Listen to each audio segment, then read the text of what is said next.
You know, all those smart meters they've been putting in the last decade across the United States that had all the software in them to track every device in your house? Oh, the feds are pushing software to monitor Americans' energy use. That's CNS News. And they're going to track everything you do and tax you for your usage on top of the taxes that are already there. And by the way, that was always in the white papers. That was always the big plans with Enron and others that developed these systems. All the major corporate rollouts that are happening of technology have the Trojan horse tracking, taxation, social control system built into them. And yuppies and people say, well, I don't care if they listen to me. Well, why has it always been illegal in free countries? Because it's used to oppress and rob you, dummies. You're like, well, I don't have anything to hide. I'll submit. And you will submit right into a forced labor camp. That's where this goes, fools. And we've got Obamacare bailout plan for insurance companies. That's coming up. Huge meltdowns on that front. The feds are now probing Chris Christie. Oh, he was buddies with Obama.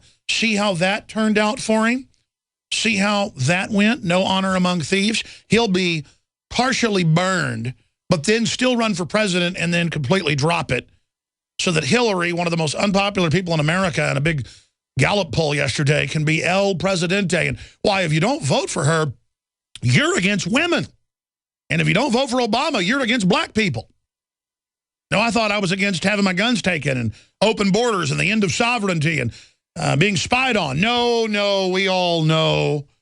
We all know gun ownership is about deep racism. And not liking Obamacare is about deep racism. Yeah, there's the Hillary Clinton ranks last on U.S. most admired list. Last in the United States in a new tracking poll. In fact, scroll down. I'll give them the poll there. If you scroll down. She ranks dead last on a new top 10 poll of Americans admire most. And at the bottom of the world admires most behind celebs like Angelina Jolie and Russian President Vladimir Putin, according to YouGov.com poll conducted for the Times of London. That's just some of what we're going to cover. I said I would get to this yesterday, and I didn't, but sometime today I will cover this story out of the Daily Mail. Dealing with children who watch too much TV have damaged brain structures. We're going to be talking some about that, more about Obama, saying this will be his year of action, the year of the dictatorial executive, and we will also be taking your phone calls. And we have a special guest joining us on the transmission as well that I'll tell you about coming up after the break. We've got huge amounts of economic news. Look, just observing what's happening on the ground around the country and other parts of the world where I've traveled and just observing what's really happening, there is a mania, a hysteria out there in the air. People are going crazy at record numbers, suicide at record numbers, get-rich-quick schemes at record numbers, because we live in a fraudulent economy more and more now. And I'm going to just tell you this. Watch who you're around. Watch who you work with very, very closely. And watch your six in life, because there is an underlying concern in the group collective mind about the future. And I've never felt so much anxiety and dread about economic collapse, war, you name it, and everyone's feeling it. And a lot of people can't differentiate why they're having so much anxiety, because your mind's very powerful. Even if you're dumbed down, your brain still knows there's big trouble going on. Involved in an all-out, high-tech, technocratic siege operation against nation-states, individuals, the rule of law, and anything that stands in the way of their piratical rapine. This is one of the most important periods in human history that we're entering, if not the most important ever. Words cannot describe the massive changes that are happening. Economic, spiritual, cultural, national, international, global, galactic, with all of the spacecraft and satellites and the things that are happening, the things that are happening with the sun. We are entering a maximum period of flux and change. Undoubtedly, it's here. Everyone can feel it.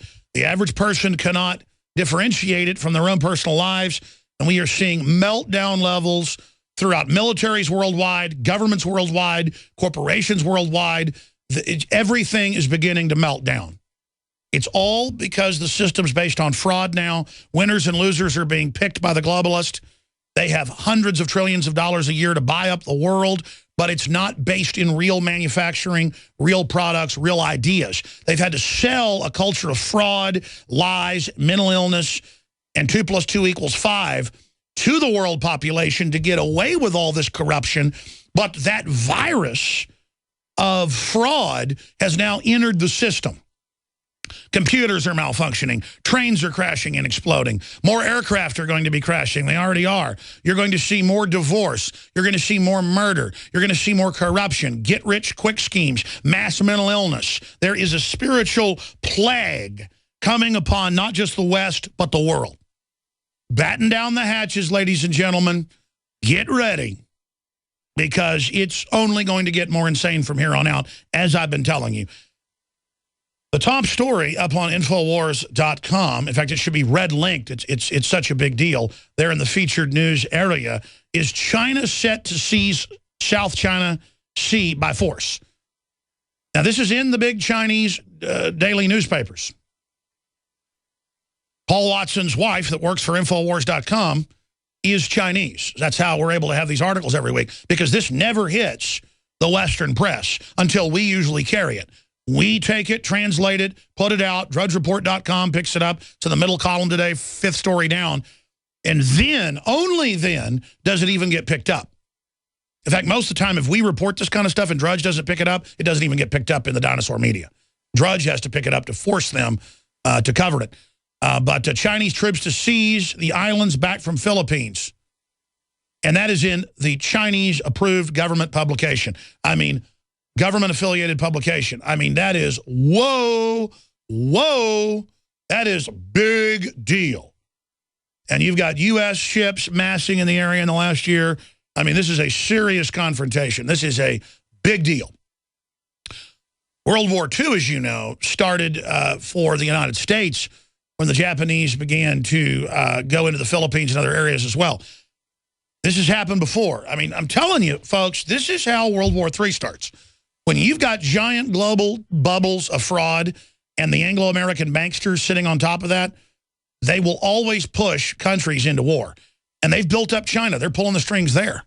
They've built up the EU. I mean, and again, they're playing all of us off against each other. You got to pull back and see how this hyper-evil intelligence of the banksters, that's why they almost have world government in place right now. And if they've got to have a world war and kill 100 million, 200 million people to do it, they'll do it. They'll do whatever they have to bring in their total control. That's what they crave. That's what they're going after. That's their goal. And the globalists in many of their publications say that they will either have world governance and total control, and they will merge with the machines and become gods, or they will destroy the planet trying. That is the ultra hyper wildness of these people. I mean, you think the Wolf of Wall Street throwing naked midgets at giant targets is radical and crazy and wild? That's nothing. But that's a window for people into the power-tripping maniacalness of the elite, how they get themselves into these modes of being willing to do anything and to be totally crazed while telling you to be milquetoast, sit in your chair, watch TV all day. They're not doing that. They're starting wars. They're running black ops. They got 15 mistresses. They're killing people on the side for fun at murder parties. They're molesting children. It depends what group they're into. There's different guilds of evil, different armies of evil, different brigades of evil that then fit in like China dolls or Russian dolls, nesting together into the pyramid of Lucifer.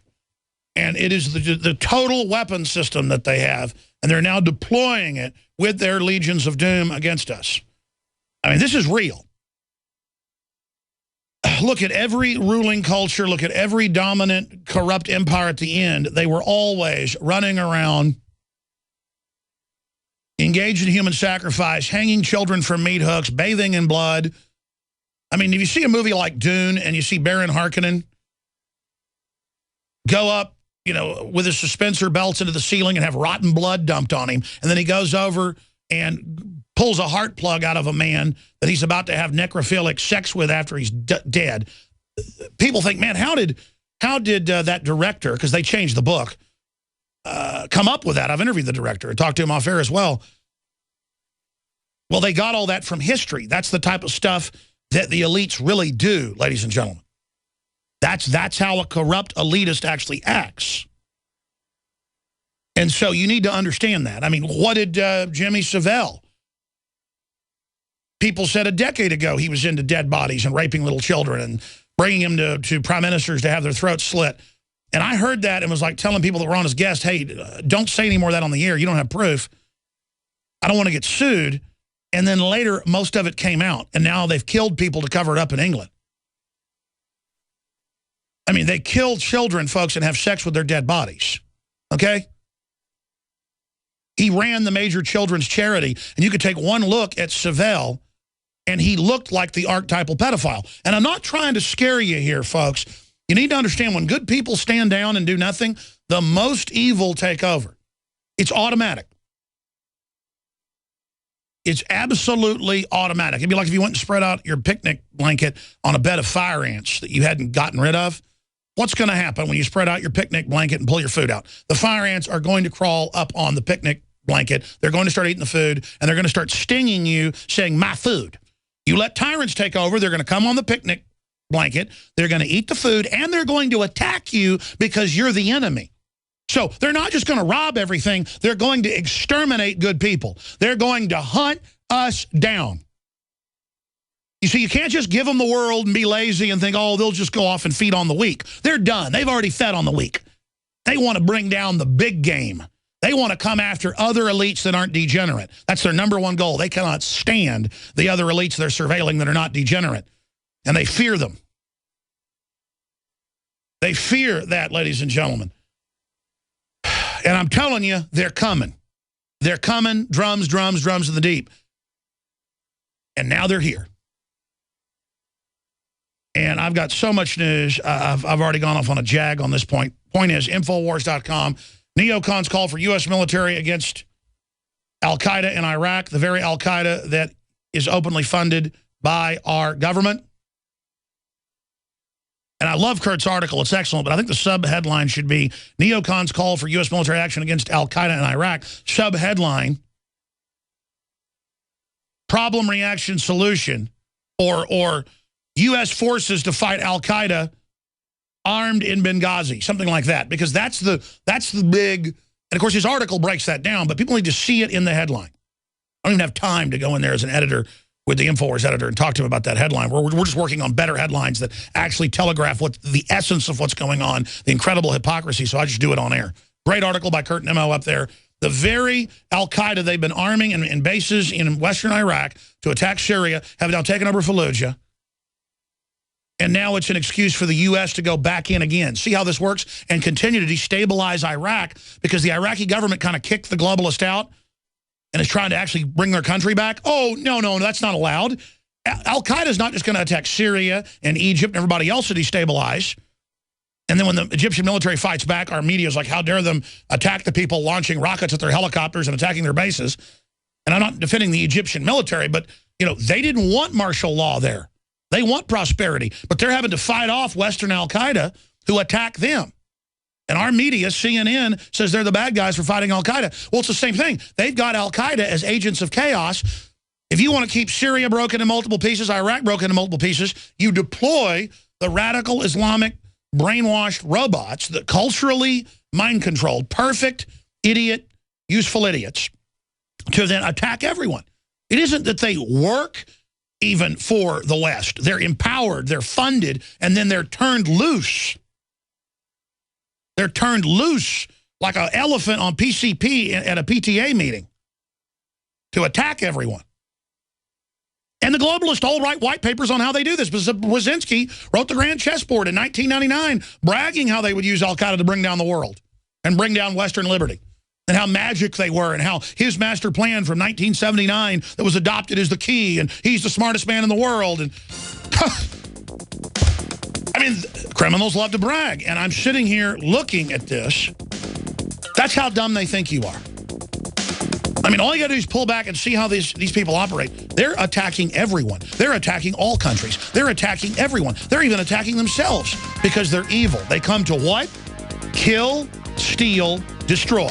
What's that again? The goal is death. The goal is murder. The goal is blood. More of their tyranny, more of going back to thug-run systems, oligarchical systems of autocratic fraud. We need to get back to what created all this wealth. The problem is that you create the wealth, you're free, all of the locust, all of the progressive tyrants, all the progressive control freaks who say they have the moral high ground and they govern style and culture.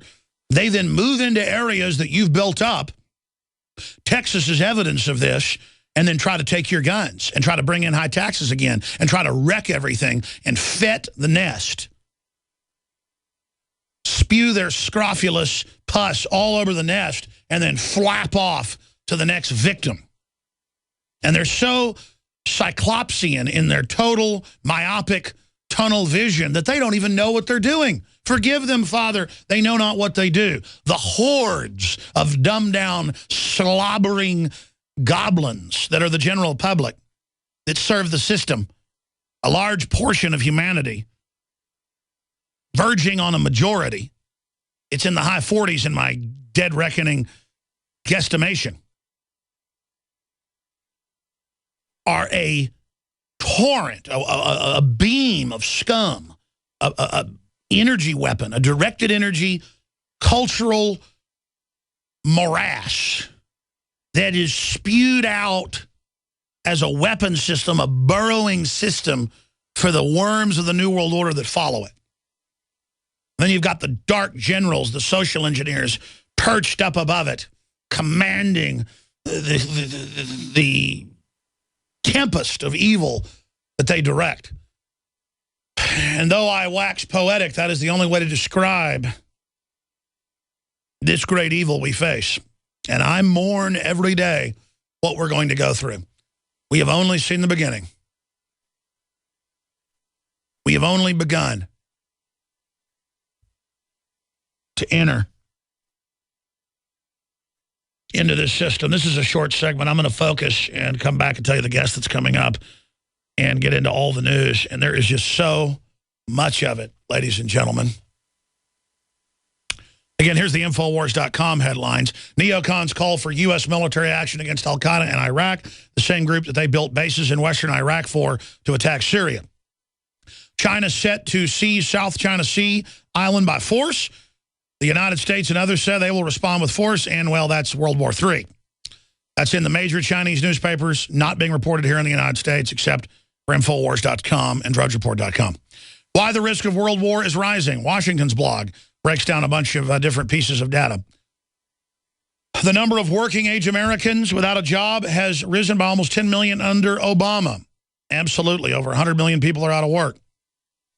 Met police report. Corrupt Freemasons run the UK legal system. Yeah. They've used that system, that ancient brotherhood, to then bring in their own mafia system. What a disgrace. Congress defers to the president on NSA reform, handing him dictatorial power. That is such a huge deal. Ron Paul's writing about it on Infowars.com. That's part of the move toward dictatorship. And when did America turn into the Soviet Union? Another excellent report. And then another one from the Ron Paul Institute. Is Obama trying to resolve or prolong the conflict in Syria? They're trying to break the country in 3 parts on record. That's the official policy. So, so many times we ask, you know, is that a yellow taxi cab in New York pulled up with checkers on it? Yeah, it's a yellow taxi cab. I mean, it's just, it is what it is. It's out in the open. We have to admit it. That's the thing. Tyranny comes, and then we just kind of go, is this really happening? Oh, no, the guys that talk about it are kooks, even though they're absolutely on target and should be carried around on people's shoulders. Now, when we come back, I'm going to get into the really big news. DOE, Department of Energy, is pushing total tracker systems for your homes, similar to the rating systems and black boxes in your cars. And, of course, the black box is already going on your house. They're called smart meters. And then they announce it to you after it's in place. We're going to get into the latest on Obamacare and the new political movement that's exploding on the other side. Is that good people just cannot imagine that they're actually facing something this bad. And by the way, that's 101 of criminology. 101 of kidnappers, 101 of con artists, 101 of all different types of criminal activity is that the public cannot believe that they're actually being abused. Now, the government can teach you to fear your neighbor cleaning their gun in their garage and you call the cops and they come and arrest them, even though the guns are legal. They can teach the public that if you see a parent spank their child, it's illegal. The cops come, CPS comes. They say, we believe you must be doing other abuse. Even though the spanking isn't illegal, we're going to take your child. So again, they can create the perception when things aren't an issue that it's illegal and even convince juries and send you to jail. But then when there's real mass organized crime with the Federal Reserve, with foreign corporations controlling the government, you get to the point where people just think, well, that's the government. They're allowed to do that. And once you get to the point where they're dictatorial and can get away with anything, Katie bar the door. We're going to be talking about that after I cover some of this energy news and more in a moment. But first off, this broadcast is listener supported. And we carry the very best ProPure Pro One water filtration systems, the entire selection at the lowest price anywhere with 10% off promo code WATER. And your purchase makes our broadcasting operations, our news division, our TV division, the filmmaking, everything we do that is undoubtedly now at the very tip of the spear fighting globalism and tyranny worldwide. I can't believe that responsibility. Lord, give me strength. But I want to thank all of you. And I want to salute all of you that have purchased from InfoWarsStore.com over the years. I want to thank all of you that have voted with your dollars to support the broadcast and get the high-quality products at the same time, because without your support, none of this would be possible. So thank you so much, and God bless you.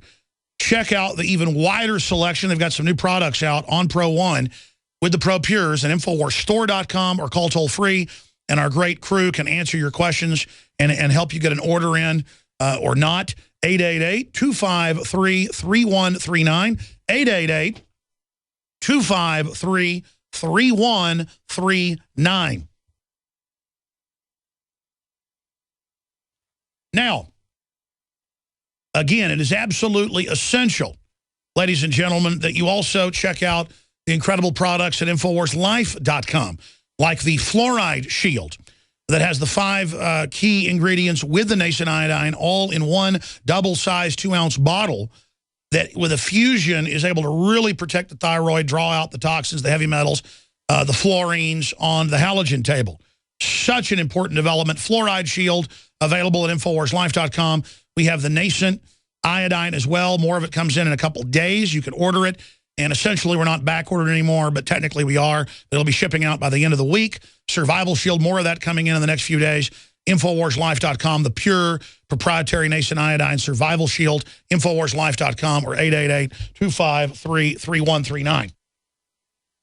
And lastly, folks, this hour is brought to you by MyPatriotSupply.com/Alex.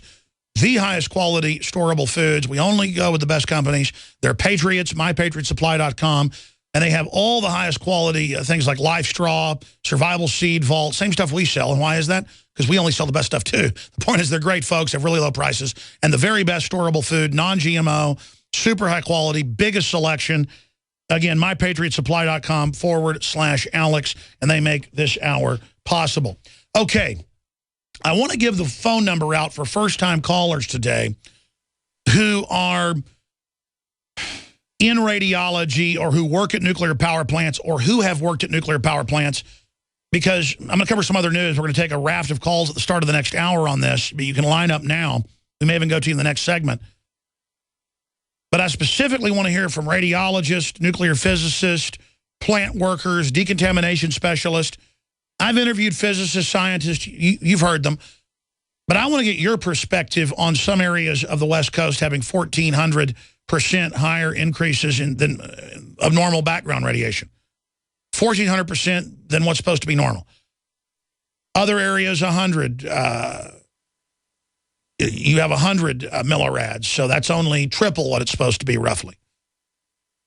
The point is it's going up. The radiation wave is intensifying, coming in from Fukushima. That's major university studies. I want to get your take on this.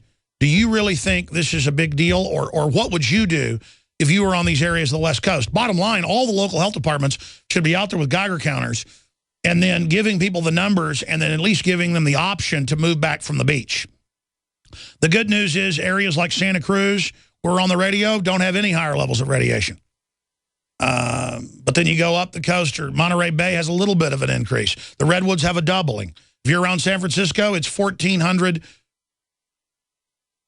higher. I mean, this should be a real debate. We should force this into dinosaur media, which we've done on the newspapers and a lot of talk radio that's not really dinosaur media. I mean, it's super dinosaur, but it's like alligators that live into the future. That's the analogy of talk radio. It's the original alternative media. It's the original wide open, what people really think without a script, crossing the lines of race, religion, political persuasion to have a real discussion. And so I know a lot of talk show hosts have been covering it, doing their own positive reports. And by positive, I mean saying it's positive for us to go out with Geiger counters and try to cause a debate. That a debate is always good. So 800-259-9231, 800-259-9231. Where is the government telling people that they should be taking iodine to protect their thyroid of their body? Where is the government telling people about these increased levels and the dangers? They're not. So it's our job to do it if other people won't do it. But just 25, 30 years ago, this would be big news, and you would see a major debate about it. Not that our media was even perfect then, but it was less controlled. It was more diverse. There were hundreds of companies providing large national coverage in newspapers, radio, TV. Now you don't have that. So it's up to us in the new media, the real media, to challenge the corporate state-run media. And we're doing that, and we are becoming the new dominant media. These people are extincting themselves. The mainstream media is committing suicide. And the political system is committing suicide as well. Let me take you to this article just to illustrate. This is the Financial Times of London.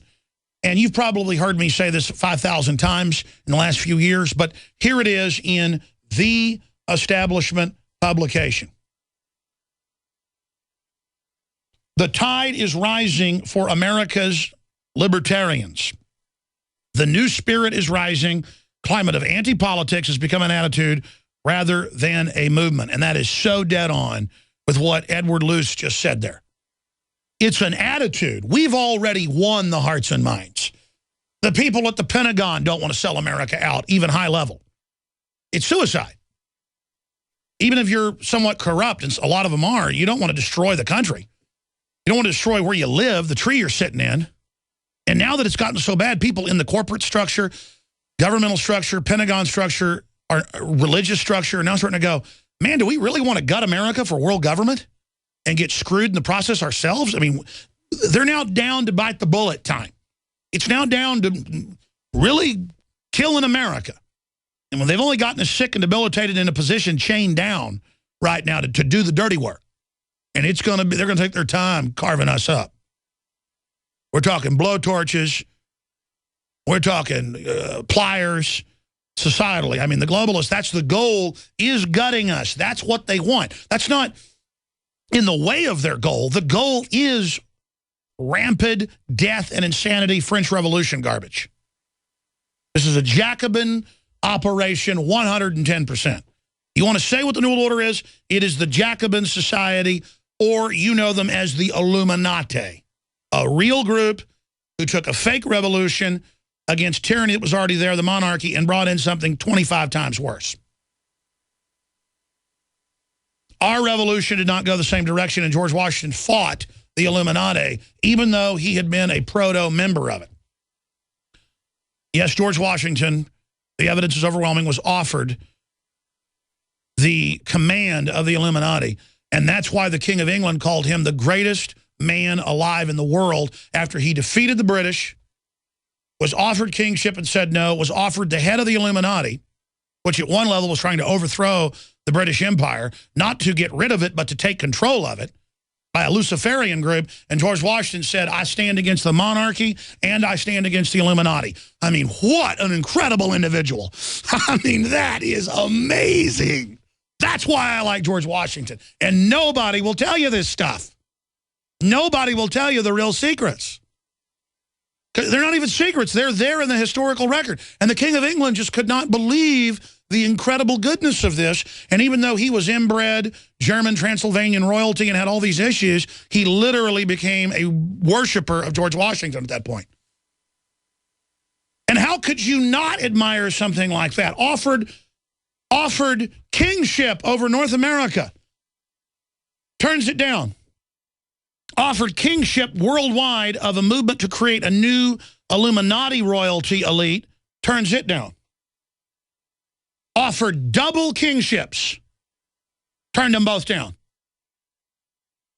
Double kingships, turned them both down and went back to his farm. And then was clearly assassinated by his doctor later. The evidence of that came out. The founder of modern psychiatry killed George Washington. The evidence is overwhelming. Killed George Washington, bleeding him to death because he was fighting the Illuminati and was getting ready to go public even though he was in bad health and fight them. And wrote letters saying that. Because he didn't want to see a French Revolution here where they killed 10% of the population, and not even the wealthy. It was an inner group of wealthy wanting to take over and have a 9-day work week and change the seasons and break up families and make boys dress like girls and girls like boys and break down society and torture everyone and kill everyone. You know, I read that 1984 passage about trampling and being trampled. Not a society that judges itself by getting better but by getting worse. That's Jacobin Illuminati. The Satanists say that they are all about empowering the individual and all about, no. They're about totally dominating anyone ever able to compete with them and murdering and torturing and killing and burning and destroying. Again, if you're a radiation person, work in power plants, work on nuclear aircraft carriers, submarines, retired, currently working there, radiologist, physicist, nuclear physicist, we want to hear from you. We can't call Dr. Bob Bowman anymore, nuclear physicist. He's dead. We had Buzz Beyond, chemical and theoretical physicist last week. We want to get your take on all this. 800-259-9231. But you've got to understand what we're fighting is the same energy force that we've been fighting all along that can manifest in Chinese, in Jews, in Germans, in Mexicans, in anybody. It is the same system of psychopathic control freak behavior that builds the same structures every time. Pyramids with children being sacrificed at the top of them. Like a certain breed of spider, you could take spider eggs, they've done this, and freeze them. And 20 years later, unfreeze them, and the spiders will, come out and build the same web. You can take papyrus seeds out of a 3,000-year-old Egyptian tomb and plant them in the Nile Delta, and they will come back up. Same deal. It's a wavelength. It's a genetic spiritual code. It's a system. We're fighting the very same thing that we've gone up against over and over again. Do you get that? You are now in the shoes of George Washington, staring into an Illuminati Jacobin onslaught.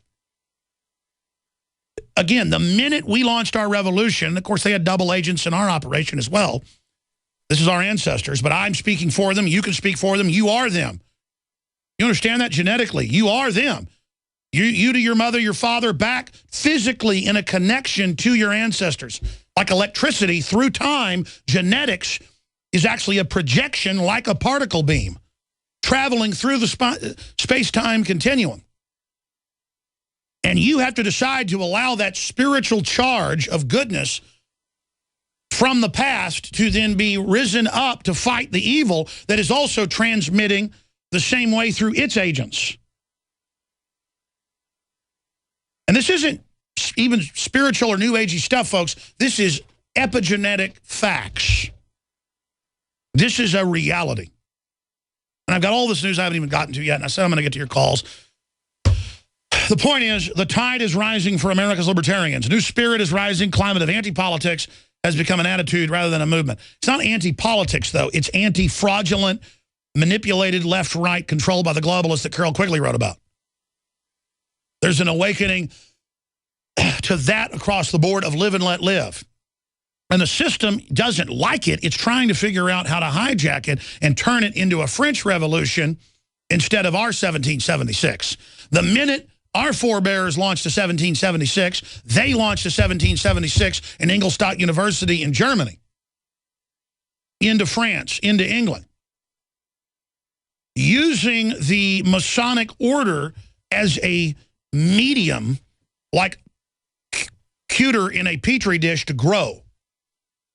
Using government institutions, military institutions, to come in with their cult takeovers and take over operations. And that's exactly what George Washington wrote about. As a Mason, to other Masons warning them. And most Masons are total Illuminati captured now. They don't even know it. They're there to provide money for the central committees to be sent on for operations. So this is the issue. And I'm not indicting anybody, okay? My point is, it's a fact. You better face it. And we are the future. And believe me, I don't like this responsibility of being at the very tip of the spear in this. But it is something that I am going to go forward in. It is something that I am going to embrace. I may have to take some days off here and there in the future to just get rested and get myself ready for all this, for all the things that are coming, because I realize if I work 6, 7, 8 days a week, 15 hours a day, I then am too exhausted. But I am going to up my game in a more focused way against these people, because total history is happening. And all I can say to you out there is, you're living history right now. Don't think you're just a spectator and a bystander. Get out of your comfort zone. Realize the urgency of what's happening currently, and realize you're in a total war. A total war against death. A total war against systematic, mechanized, organized evil that is establishing a planetary technocracy, a technological coup, breakaway civilization development to hyper-dominate the species forever in an ultimate act of human sacrifice against the species itself by irrevocably twisting the human genetics. And it's all going to be actuaried out that if you're not part of the elite, even if you have millions of dollars, they're going to suck all the money out of you.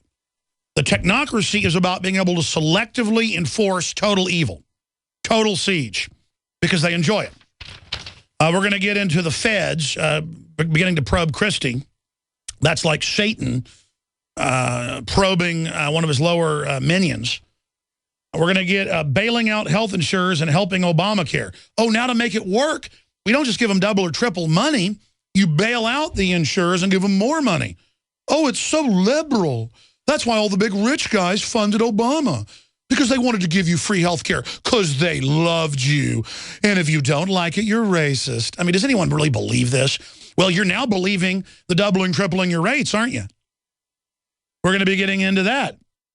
We're going to be getting into just so much here that's in my stacks of news.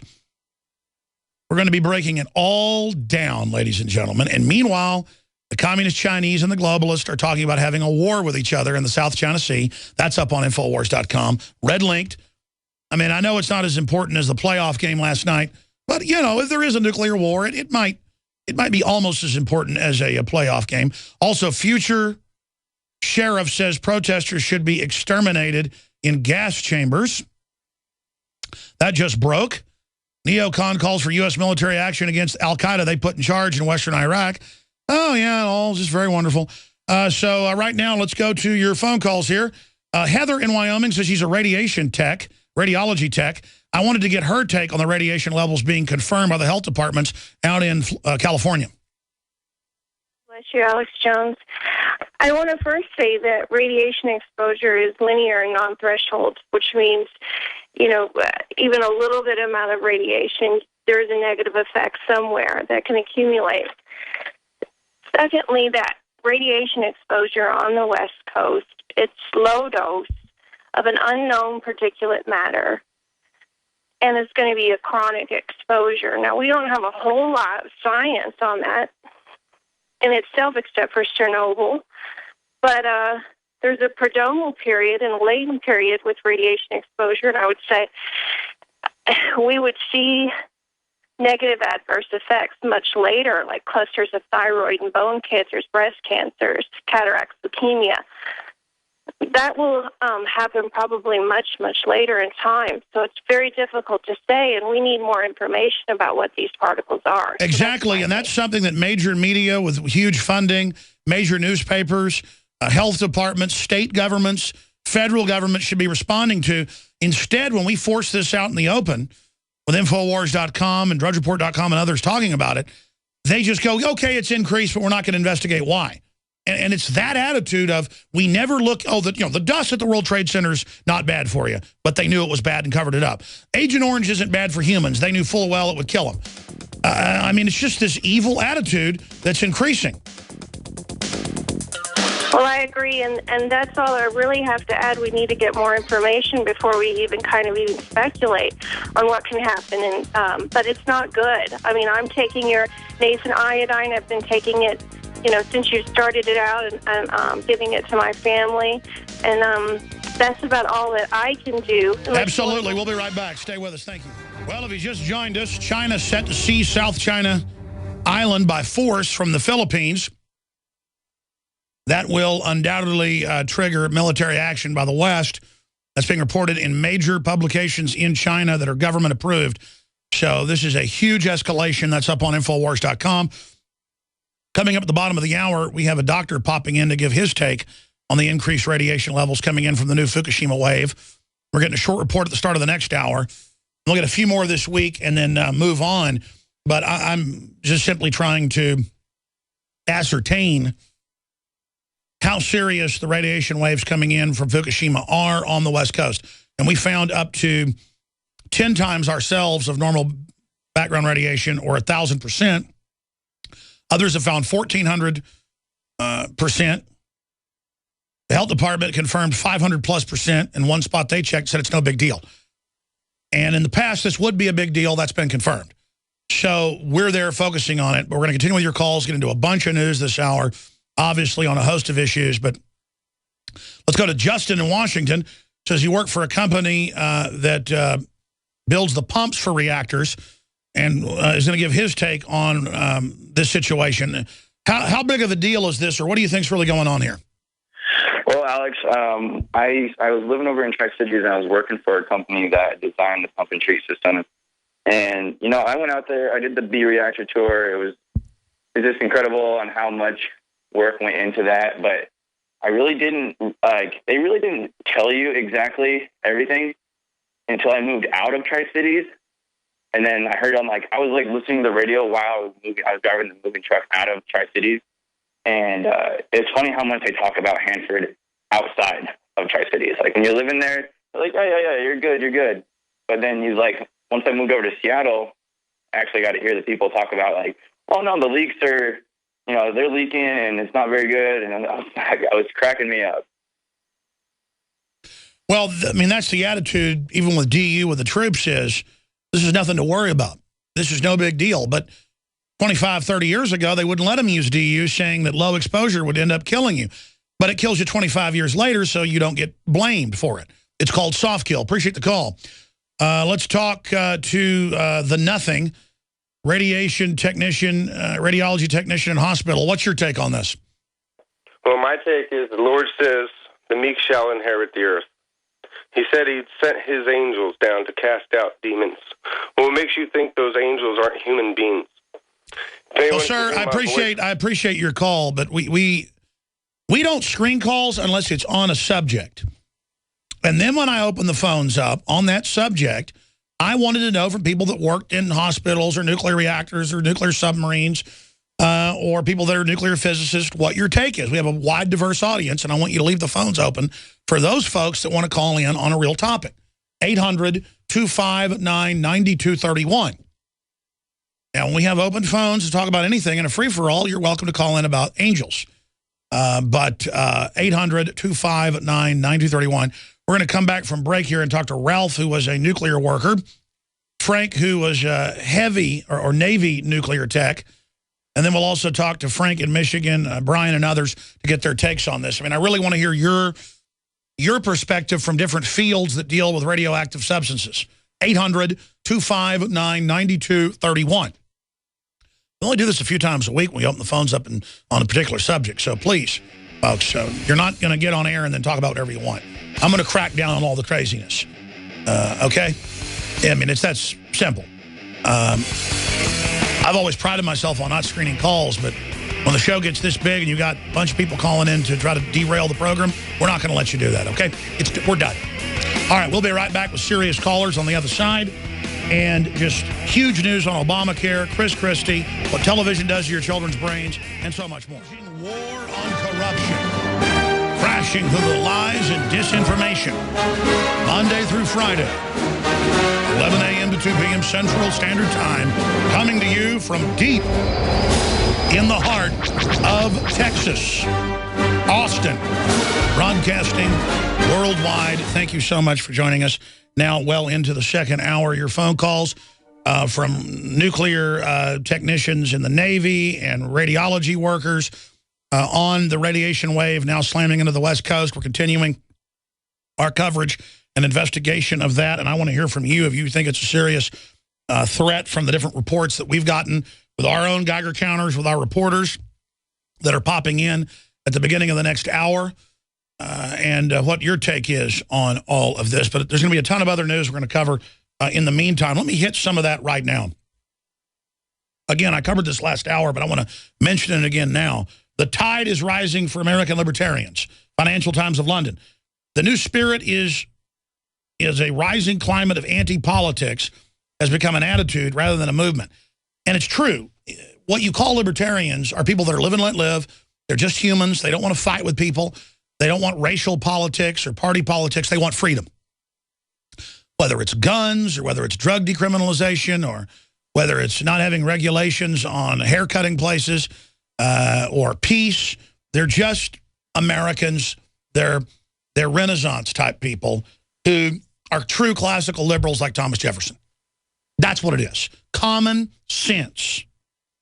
You shouldn't have the federal government running the schools, much less teaching 2 + 2 = 5. Done. The government's evil, trying to screw up the kids' brains to control them. You guys are done.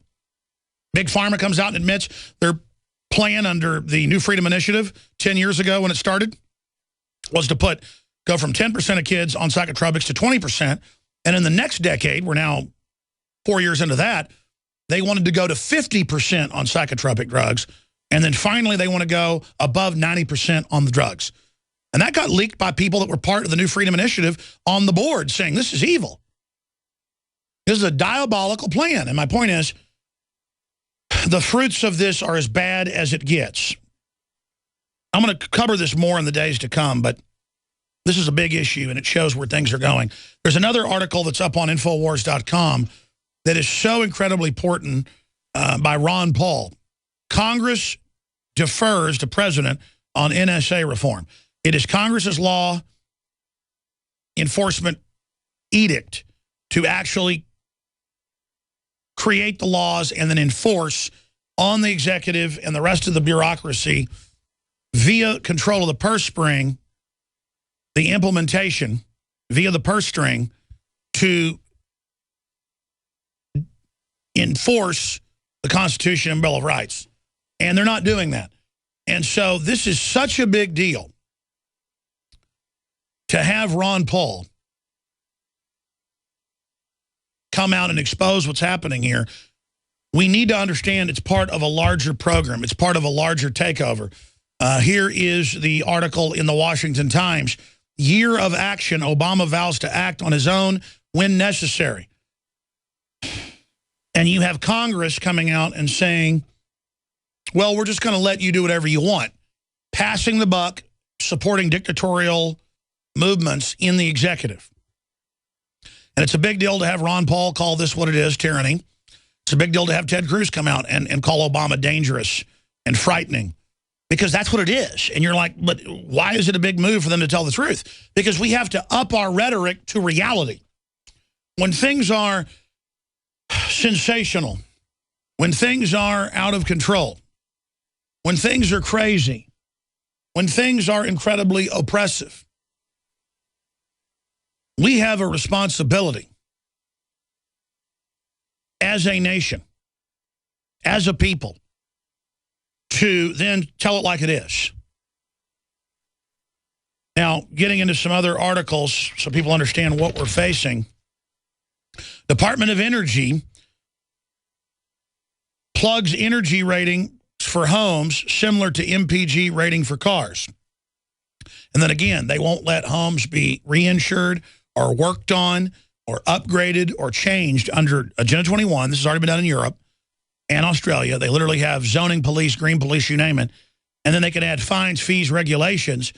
And then they even want systems with software to track and surveil everything you're doing in your house through the smart meter that then just by accident, all the new appliances in the last 5 years are set with specifications and chips that wirelessly report everything back to the government robot that's been plopped on the side of your house. That's literally a government NSA spy robot. If it was a guy in a black suit with black sunglasses, black tie, you would go out and say, how dare you have a glass to your ear listening to my window? But it's just a little box. It's on the side of your house, and it, of course, microwaves you as well, uses microwave transmitting, blurp technology. Blurp communications is what I call it, you know, the flash communications, blasting through your house. There's the health issues, but so what? We're going to tax you by the mile in your car. We're tracking everything you do, suckers. I'm the head spokesman for Ford Motor Company. Suckers. All the cars got boxes, and we're tracking you, and we're going to tax you. And then once we put the robot cars on the streets, it's already happening, we're going to show that they're even safer. We're going to make you buy wireless packages with us for the robot to control everything you're doing. You're not going to be able to drive. Everything you do is going to be tracked. And we're going to know what kind of food you're buying for your kids and your family and give that to the insurance companies. And then you're going to get CPS visits that your kids aren't eating healthy. I mean, folks, this is a nightmare where everything you do is in a file with some aggressive, predatory, bug-eyed, pedophile CPS agent or some crazy sheriff's deputy like the one reportedly up on Infowars.com saying, I would beat your bleeping bleep just for the sheer joy of it, and says that any protesters that film police should be put in gas chambers and beaten.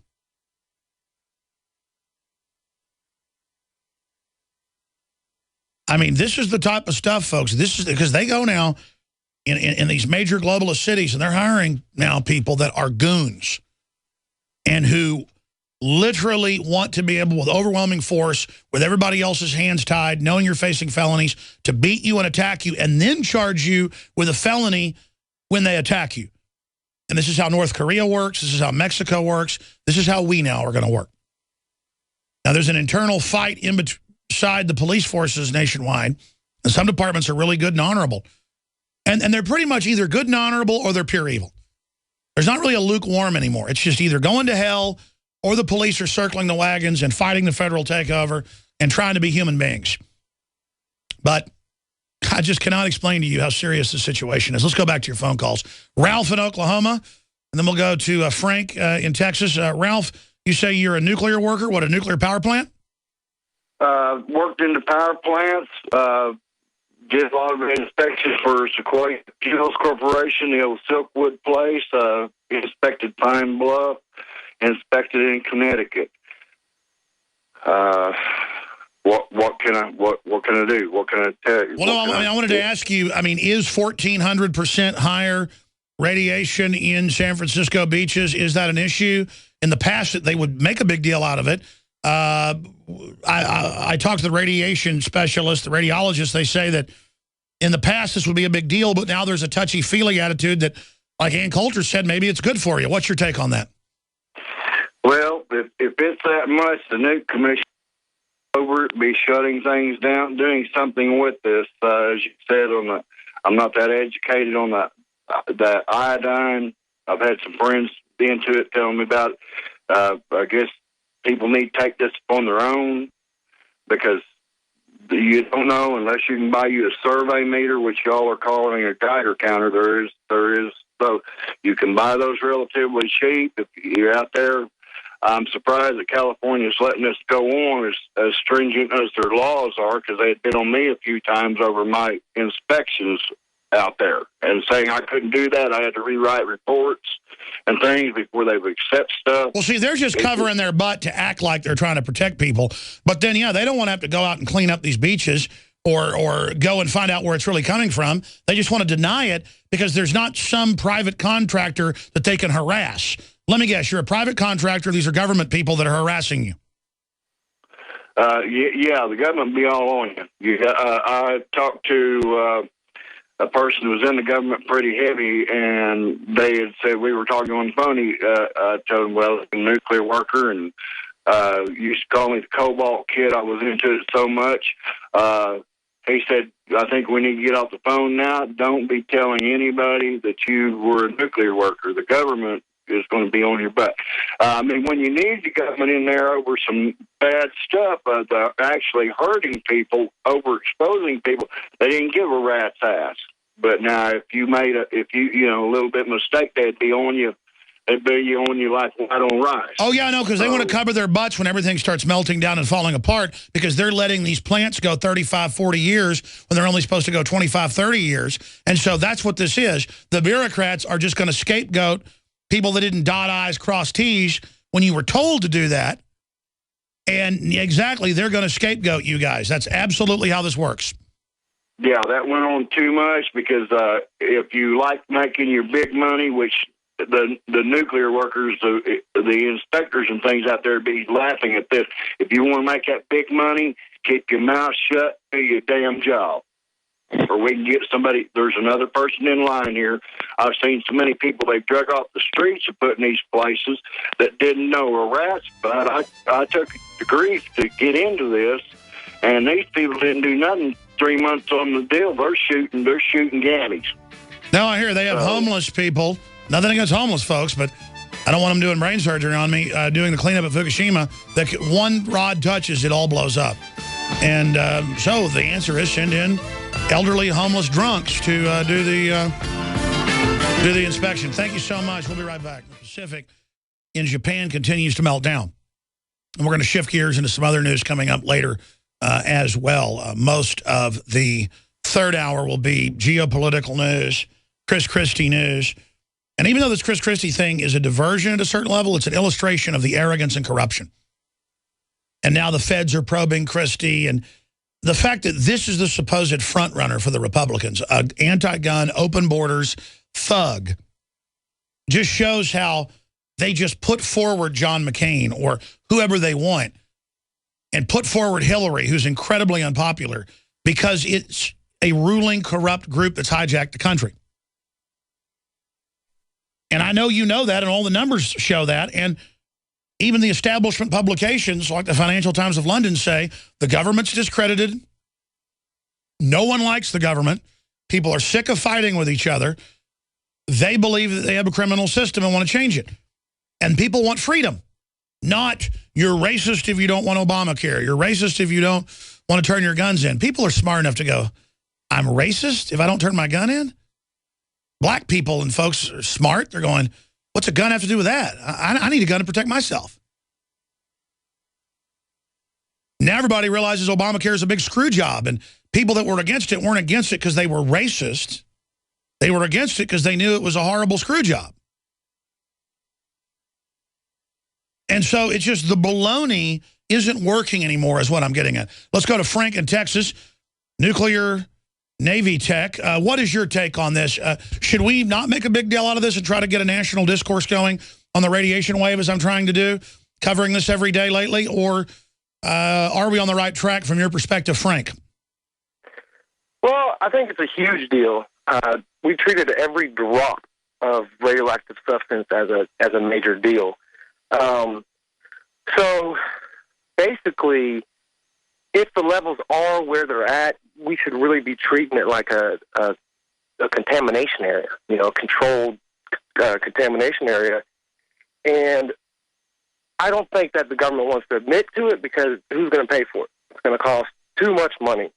So, we were kind of taught as a little bit of a joke, but the solution to pollution is dilution. But, I don't think we should just let nature take its course. We got to do something. Couple points that, it depends on what type of particle you're detecting. And, there's high energy ones that move fast. There's slow, heavy ones. You have to figure out what it is. And exactly, and that's not my job. We're out there with the field meters, out there with the modern Geiger counters. The health department confirms the numbers we're getting. And so that's all we're doing is as professional reporters, but not radiologists. But we're having a radiologist on. We're trying to find out for myself and my family. I want to know. And so that's what I'm trying to do is just get a discourse going so we can not ignore this. Because in the past, they wouldn't ignore this like this. I've studied it. They wouldn't ignore it as bad. And it's part of this attitude of like the deadly dust at the World Trade Center. They should have told people, hey, it's dangerous. If you want to be around it, that's your issue. But you should wear breathing protection. But they went, oh, no, there's no issue. Even though they told EPA workers, you wear a mask, don't be in the area. This is going to kill people. It's that, I mean, that's criminal. Your job is to tell folks if an area is dangerous, and then you lie to them and tell them it's not dangerous. Aren't you, in a way, assaulting them?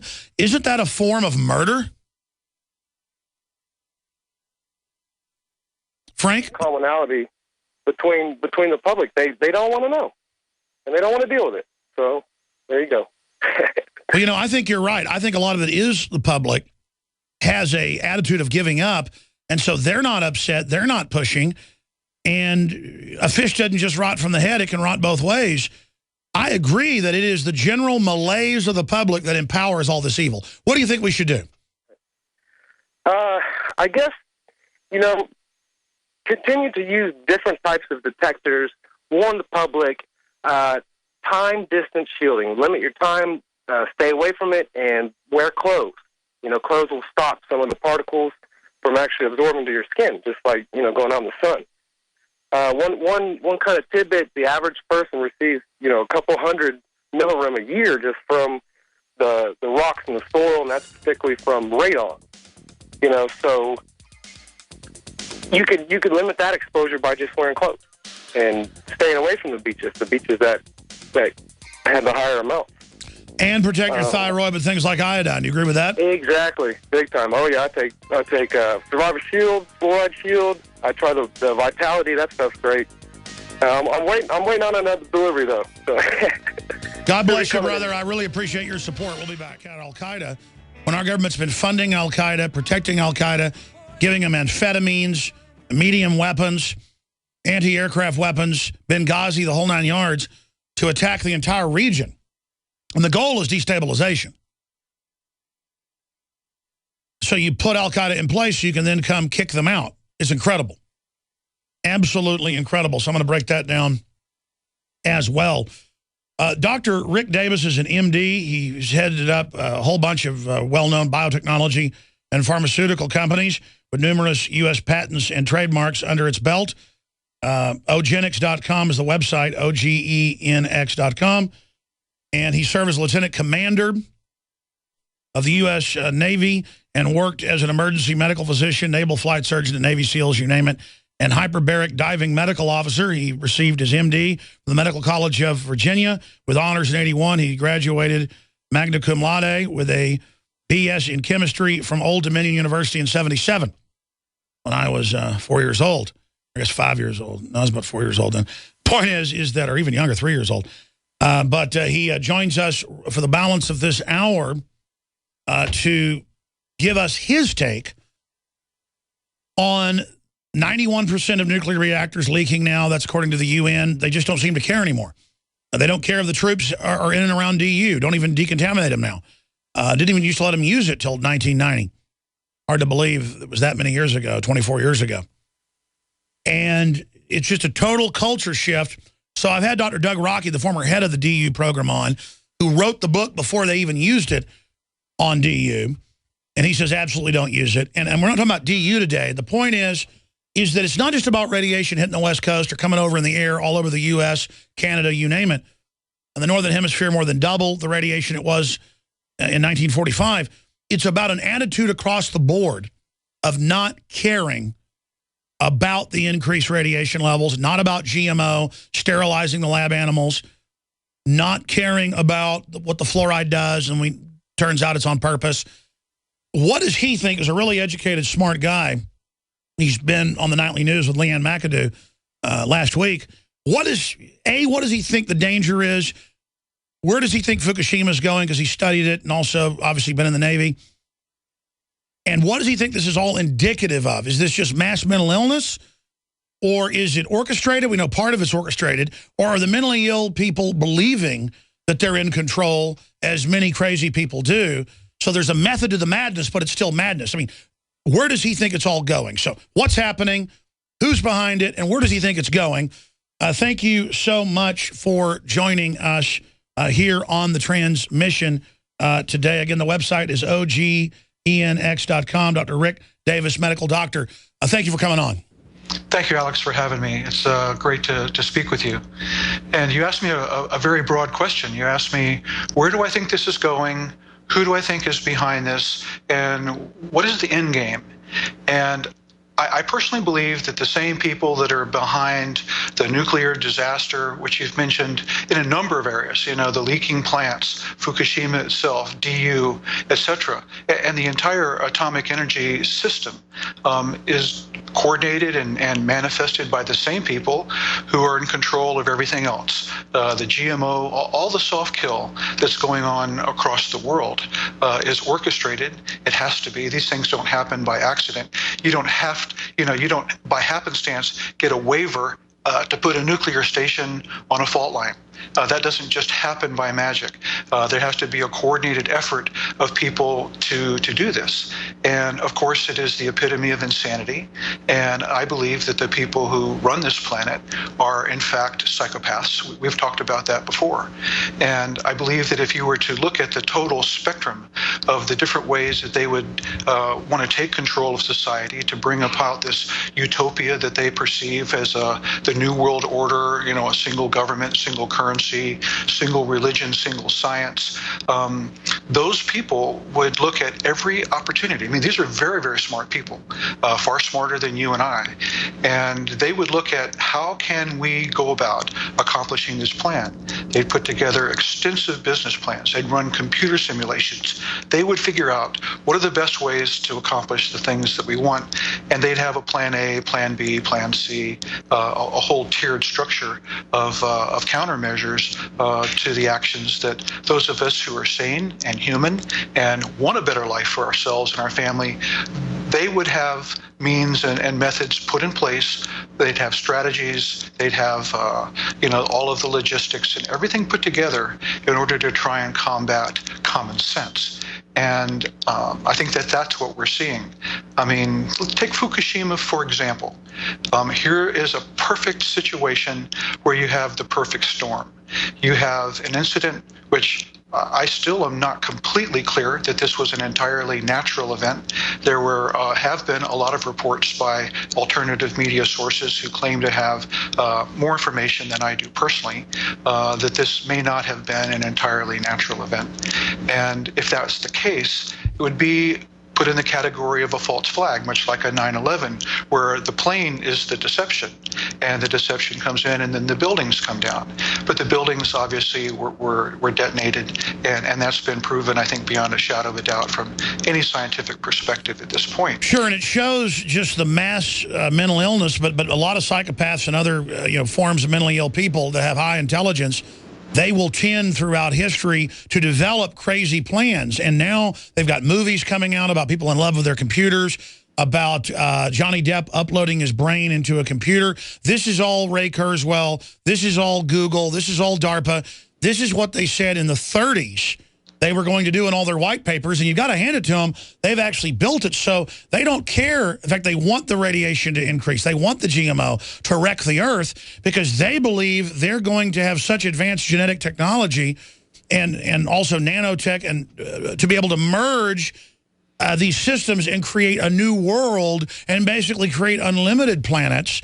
And so who cares if they destroy this one in the process of keeping us, the non-evil folks, from taking control. And that really is their cosmology. And so I was about to say before you said it, they, with computer programs, even when they built this plant back in the 80s, or I guess late 70s, they put them on fault lines all over the place. Most of the power plants are. And they can do actuaries, even back then, knowing statistically these are going to melt down, there's going to be tsunamis, there's going to be earthquakes. They knew what they were doing, and then they're already ready, and I've read their own writings, and they say this themselves on many issues, to then use the crises they create in a societal stampede, like a war you start, like funding Al-Qaeda, then you take liberties to fight the force you funded. Creating these global crises, they then know we will stampede and give them our energy, our resources, our support to then support their next phase of the plan. So it's really like ancient hunters would beat on drums and have fires and chase mastodons off cliffs. That's what they're doing to us. Well, you're exactly right. I think that, you know, if you look at the basic mantra that these people live by, it's, you know, order out of chaos. And obviously it's order for them and chaos for us. And we have to understand that if this is in fact the plan, that this radiation threat, which is now becoming more than a threat. Obviously, your team is out measuring this, and you have, you know, the various hot spots along the west coast of this country, and you'll see that because, you know, a current is not, you know, the Kirishino current that sweeps down from you know, the Arctic is not going to be homogeneous. It's going to hit the shore in different places, and some more than others. But this is clearly a threat to this country. And my question to Leanne when I spoke with her last week was, why haven't the people, you and I and the public, been made aware of the efforts by the government to protect us from this threat? I mean, if they're so interested in protecting us and taking our rights and surveilling us and doing all these other things, it would have been a very simple and relatively inexpensive matter to track this radiation from the time that it leaves, you know, the shores of Japan across the Pacific and as it sweeps down heading towards the United States, because in fact, this potentially could be a threat to our health here in the United States if it does bioaccumulate, and if, you know, if we have, as you've said before, from the Mach 3, you're going to have plutonium, and, you know, which is a highly toxic material, not probably more so than many of the uranium and other things that are leaking. But if you look at this, why haven't these questions been answered? Why hasn't the public been reassured by the government? Why hasn't the International Atomic Energy Commission gone over to Japan and worked with them much more closely? Why hasn't funding been developed on a global basis? Because this is going to be a global problem. Why have we left it to TEPCO to basically hang out to dry when this is really going to take a huge undertaking in order to get this under control, much, much worse than Chernobyl? These are my questions. Why haven't these relatively simple steps been taken of measurement, you know, the determination of the level of the threat, projections, trends, identifying those places that might over time become hazardous, you know, for swimming and the rest of it? None of this information has been forthcoming. That does not happen by accident. Anybody who works around this material would understand immediately this threat, and they would immediately take action to do these very simple things that I've suggested. So clearly, this action is being suppressed actively. Well, I'll tell you the bottom line plan, and then I want to expand on it and get your take, Doctor, because you're obviously a really smart guy that has a deep, well-rounded general knowledge of how the world works. And I want to get you back in the future for a full hour, you know, to really get into all this. But bottom line, let me just quantify all this for everybody, and then I want to get your take on it. From their own writings, but also their actions, it's undoubted, and I want to get your take on this. A, if you agree, but B, expand on it, that this is what's happening. The elite have decided they're God, like every other megalomaniac from Nero to Hitler. But this time they've actually got the fruits of incredibly smart people developing systems compartmentalized like Legos that are then taken and in black ops and corporate reservations then constructed, tested, and then deployed from beta to actual implementation. And the plan is, in the testing phase, wreck everything, order out of chaos, poison the population where we physically can't have children anymore, where there's mass die-offs, and out of that medical practice, practicing on us in a mass experiment, developing systems of life extension, regenerative systems for the elites out of the mass test with binary weapons and other systems on us, and then they will so wreck the biosphere that then they will play God, being the heroes, rebuilding it, reinventing it. but in the process, removing the scourge as they see it as the mass of humanity. I mean, in a nutshell, that is the cosmology. But looking at this, even though they're very smart, I think at a deep-seated level, it's a rationale to just do evil because their plan is not going to work. Well, I agree. And I think that, you know, if you take what you said sort of to the next step, I think that the evil is coordinated on this planet. I don't think that it happens by chance. I don't think these people leave much to chance because they're far too bright to do that. I mean, they're twisted, kind of demonic type people, and they enjoy inflicting pain. I mean, this is something that is very difficult for the average person to understand because, you know, we love our families and we have, you know, fun and we enjoy things and we have deep sensitivities and we have this part of our humanity. We have a conscience. These people don't. You know, they don't have that. They're wired differently. They're fundamentally different than we are. They enjoy killing. They enjoy destruction. And that's what they do. They destroy things. They're not builders. They're not creators. They are destroyers. And they have to use our creativity in order to basically reflect their evil purposes, because it's just like a gun. I mean, you've talked about this a million times. A gun is an inanimate object. It's neither good nor evil. It can be used for both. And they are able to take technology, which is vastly superior and advanced to what we now know. I don't believe that they would have unleashed this radiation or any of these things, GMO crops or, you know, the chemtrails or any of that. If they couldn't reverse it. If they hadn't already probably have the technology to protect themselves from the scourge that they're releasing on the rest of us. They probably already have it, or at least they believe that they do. And so at this time, you know, we're the suckers. We're all sitting around basically waiting to be slaughtered. And I think that my message is one of hope, actually. You know, so many people listen to your show and they feel like you're a fearmonger or that you're depressing. And yet I see you as an educator and you're bringing people awareness. And if you look at history, if you look back through time, you recognize that all tyrants make the same fatal mistake. I've said this before. They centralize their power because they don't trust anyone. They kill those who are surrounding them because they don't trust them. And they become isolated, and the power becomes more concentrated. And as you centralize control and command, it becomes much more vulnerable. And this is what has caused every tyrant to collapse in the past. That's what's going to cause these people to collapse, and as they become increasingly vulnerable.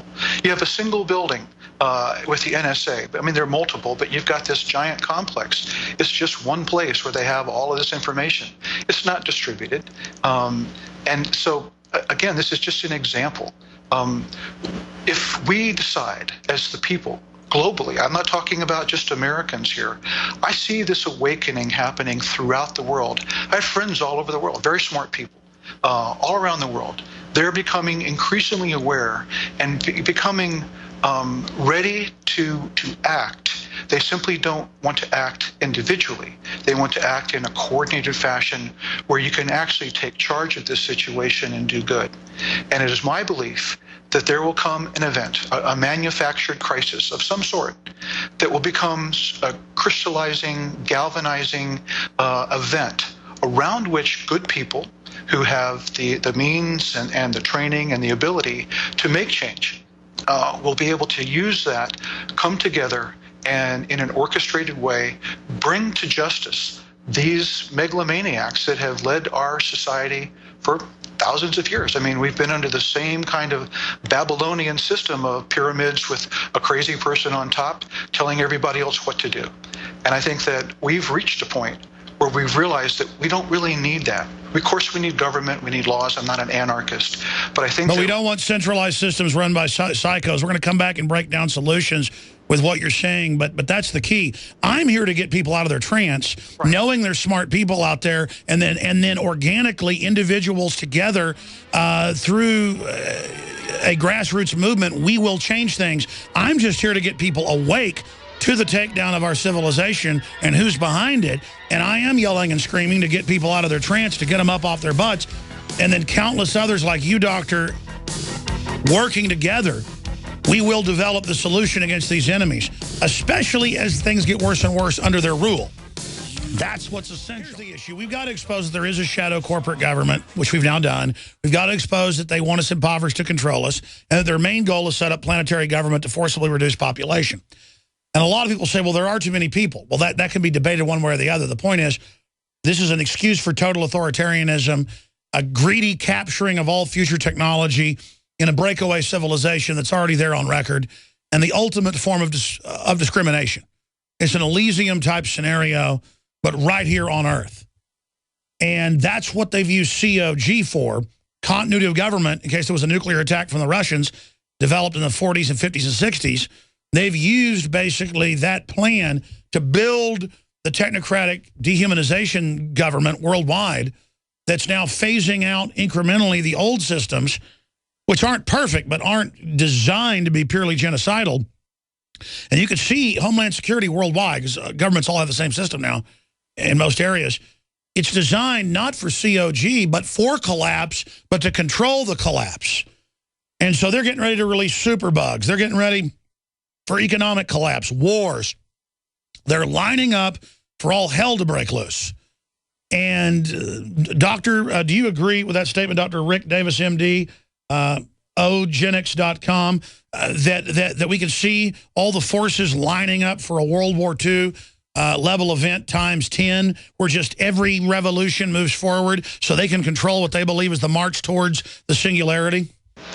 Yes, I agree. I think that we are looking at a coordinated effort on a global basis by these elites. And as I said, I believe that they have some extremely smart people that are working with them. And what we need to do is come back and use our own intelligence and the things and the resources that we have as people to counter this craziness that is about to befall us. I do not believe that anything happens by accident. I think that everything is planned. I think that we're seeing a tremendous amount of organization to bring about the collapse of the Western world right now, with the derivatives and with the Fed and with the various other things that are going on, both from a financial and educational. I mean, every system, every structure is infested with these people at this point, and it can only bring about disaster. I mean, they are fooling themselves if they don't believe that there are smart people who are prepared, who have listened, who are awake, and who are trained to be able to take these people to justice. Because it's not just me. There are millions and millions of people just as awake and just as prepared to do what needs to be done in order to arrest these people and bring them to justice in a Nuremberg type of situation. Because that's what's going to be required. I don't want to see violence. I just want justice. Well, exactly. And they're not going to stop pushing. People say, oh, Alex, just go along to get along. It'll be okay. No. I wouldn't be risking my life in all this and being this hardcore and this out in the open and risking my life if I didn't realize there's no future if we don't beat them. I mean, it's a no-brainer. You've got to resist these people 110%, because where they're taking us is what we should be scared of. We should be scared of not standing up against them. Well, that's exactly right. I think that anyone who's ever stood up against a schoolyard bully recognizes that there are cowards beneath. And all you have to do is stand up to them. And once you do, they will shrink away like violets in the sun. And it's not difficult. It's not hard. And you're exactly right. The thing that I fear is that we will not be successful. It's not about the people themselves, the people that we face that I see as the arch enemy of humanity. I think that the failure of us to resist them is the thing that we should fear the most. And they've done an excellent job. I mean, they have put this plan in place for a long, long time. They've really thought of just about everything. But what they don't understand and what they can't understand is the human soul. They don't understand our capacity to be human. And Dr. Davis, stay there. Back in 60 seconds in the third hour to talk about the soul. Says in the end days, the alchemist of the earth, the priest of the New World Order, will trade in the men's souls. And that's the essence of what they want, but they always end up failing because, as you said, they centralize control. And even a psychopath or just a very evil mercenary, someone who doesn't care about others, even though they consciously are willing to do these bad things and subconsciously are evil as well, there's still areas of humanity in them. And that's why a Nero or others end up usually committing suicide. after they've done a whole bunch of horrible stuff to people because it's something else nasty they can do. And I've read a lot of literature by top globalists who say they might just blow the earth up to keep on willing and as a beautiful monument in their words to their work. So some of them are so evil they even get that. But I think a lot of it is they sabotage themselves once they get to the pinnacle of power. The only problem is now they have such high-tech weapons, they might sabotage everything else in the process. Doctor, closing comments on that. Well, I think you're exactly right. And I think that it's up to us as people to try and project our humanity now more than ever, because that's really going to be the ultimate weapon here. This is a spiritual battle, and we need to demonstrate our humanity. We need to put aside our minor bickering among ourselves. We need to come closer together with our family and our friends and our neighbors in order to prepare for whatever it is that these people have in store for us, which isn't going to be good. I mean, this is not going to work out well for us in the short term or for them in the long term. But it's going to be us taking the most powerful thing we have, which is our humanity, our love, all of our gifts as people, and utilizing our intelligence and our creativity in order to overcome the things that they're planning for us in this world takeover, in this chaos, this order out of chaos, if you will. And I think that we have the tools innately as people, and all we have to do is work together, coordinate, identify our strengths and look at our weaknesses and overcome the game that's been played over. And that's why, exactly, they're racing to bring in automated, autonomous robots, drones, submarine ships. They want to replace humans so incredibly bad as quickly as possible. China, France are moving with government funding to replace humans. They're having huge losses to do it because this is the end game. I want to have you back in the very near future. Doctor, separately, I saw on one of your medical sites, and we'll get you on about this in the future, but an example of all the medical stuff that's been developed that gets shelved, like a virus-killing technology you've developed. Well, that would be something we'd love to talk about. We're actually very excited working with a group within the Defense Department right now on something that's quite amazing. And but we can talk about that a little bit later next time. But well, tell us a little bit about it, yeah.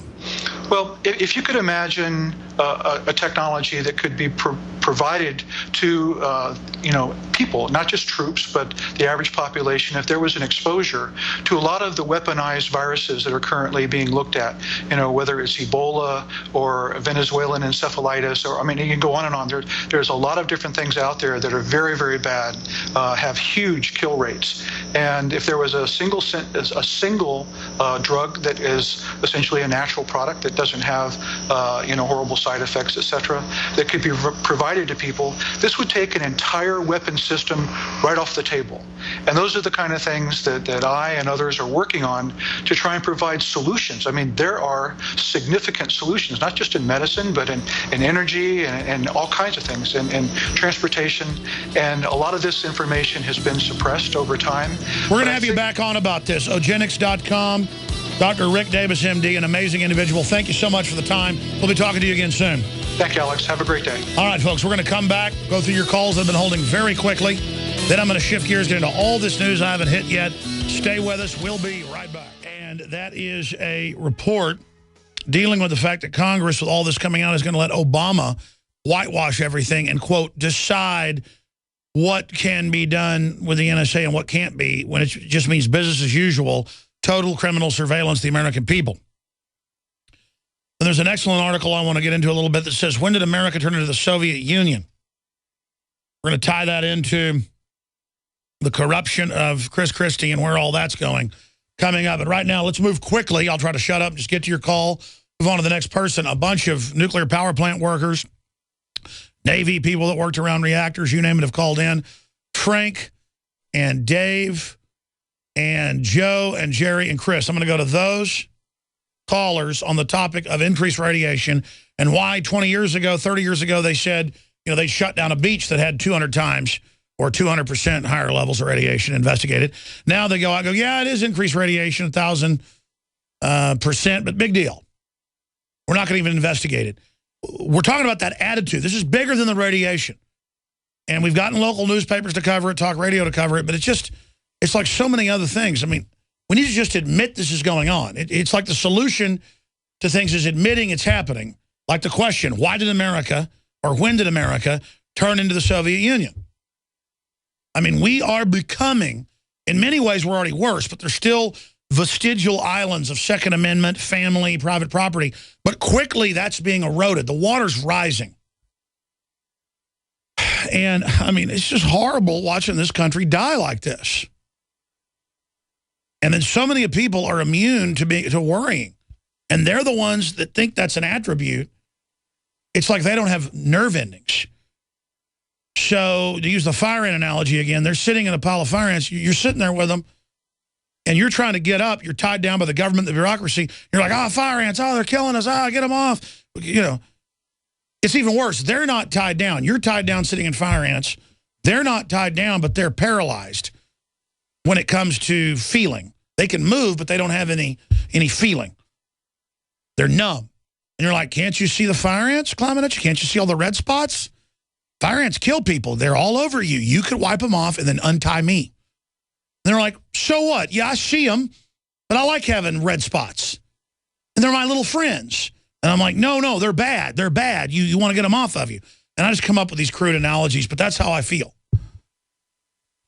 And then I study the people running things, and they are so bad. And it's scary. People say, well, why are you trying to scare us then? I'm not trying to scare you. This is ongoing. Admitting it means we can turn it around. And everybody's in panic mode right now over one thing or another, and they'll project it onto their families or work. Or, I mean, the numbers are there. People are freaking out because they know things aren't right. And the government says, that's Al-Qaeda. Give your rights up. You're afraid because of Al-Qaeda. No, you're afraid at a subconscious spiritual level because you know big stuff's about to happen. And, man, I'm telling you, everybody can feel it. Big stuff's already happening. If you're in countries where the globalists turn the food and water off and 30 million starve to death a year, let me tell you, I'm just going to go to your phone calls. It's so crazy, the stuff that's gearing up between China and Japan threatening to attack each other again. And China just came out and said, we're going to invade that island. Prepare for invasion in the news. They're telling Chinese, prepare for invasion. I mean, it's on, folks. And this isn't even a news item. I'll guarantee you, if I went to a Rotary Club or something, or if I went to where supposedly the creme de la creme of Central Texas are, I would walk into those meetings, and they would be talking about how to make money. But not even really how to make money. It'd be how to make money within an establishment system that's a con. They would be giving me the latest hype on that, and they want to talk about football, and they want to talk about how many women they've slept with, and they want to talk, and I'm like, okay, listen.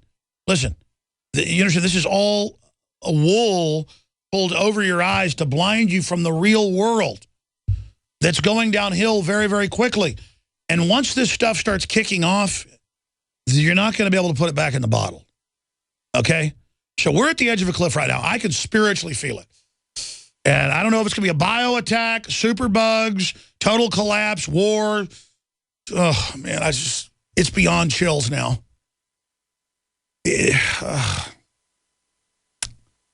It's not being able to stop it.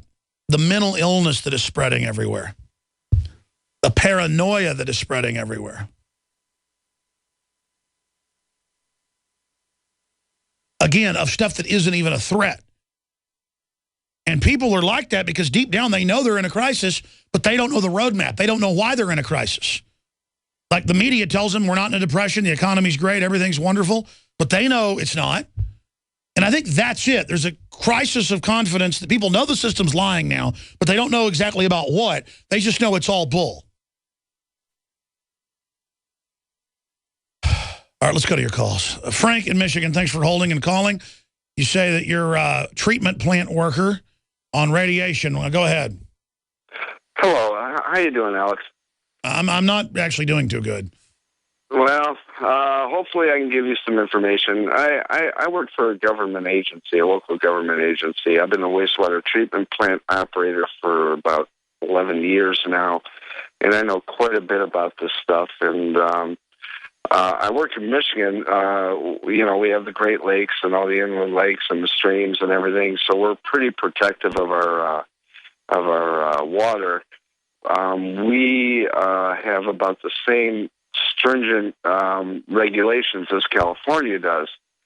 And I'm talking to you as an insider, giving you some information and kind of put my job on the line for this, but I'm going to tell you some stuff that I think is very important for the community over there in California.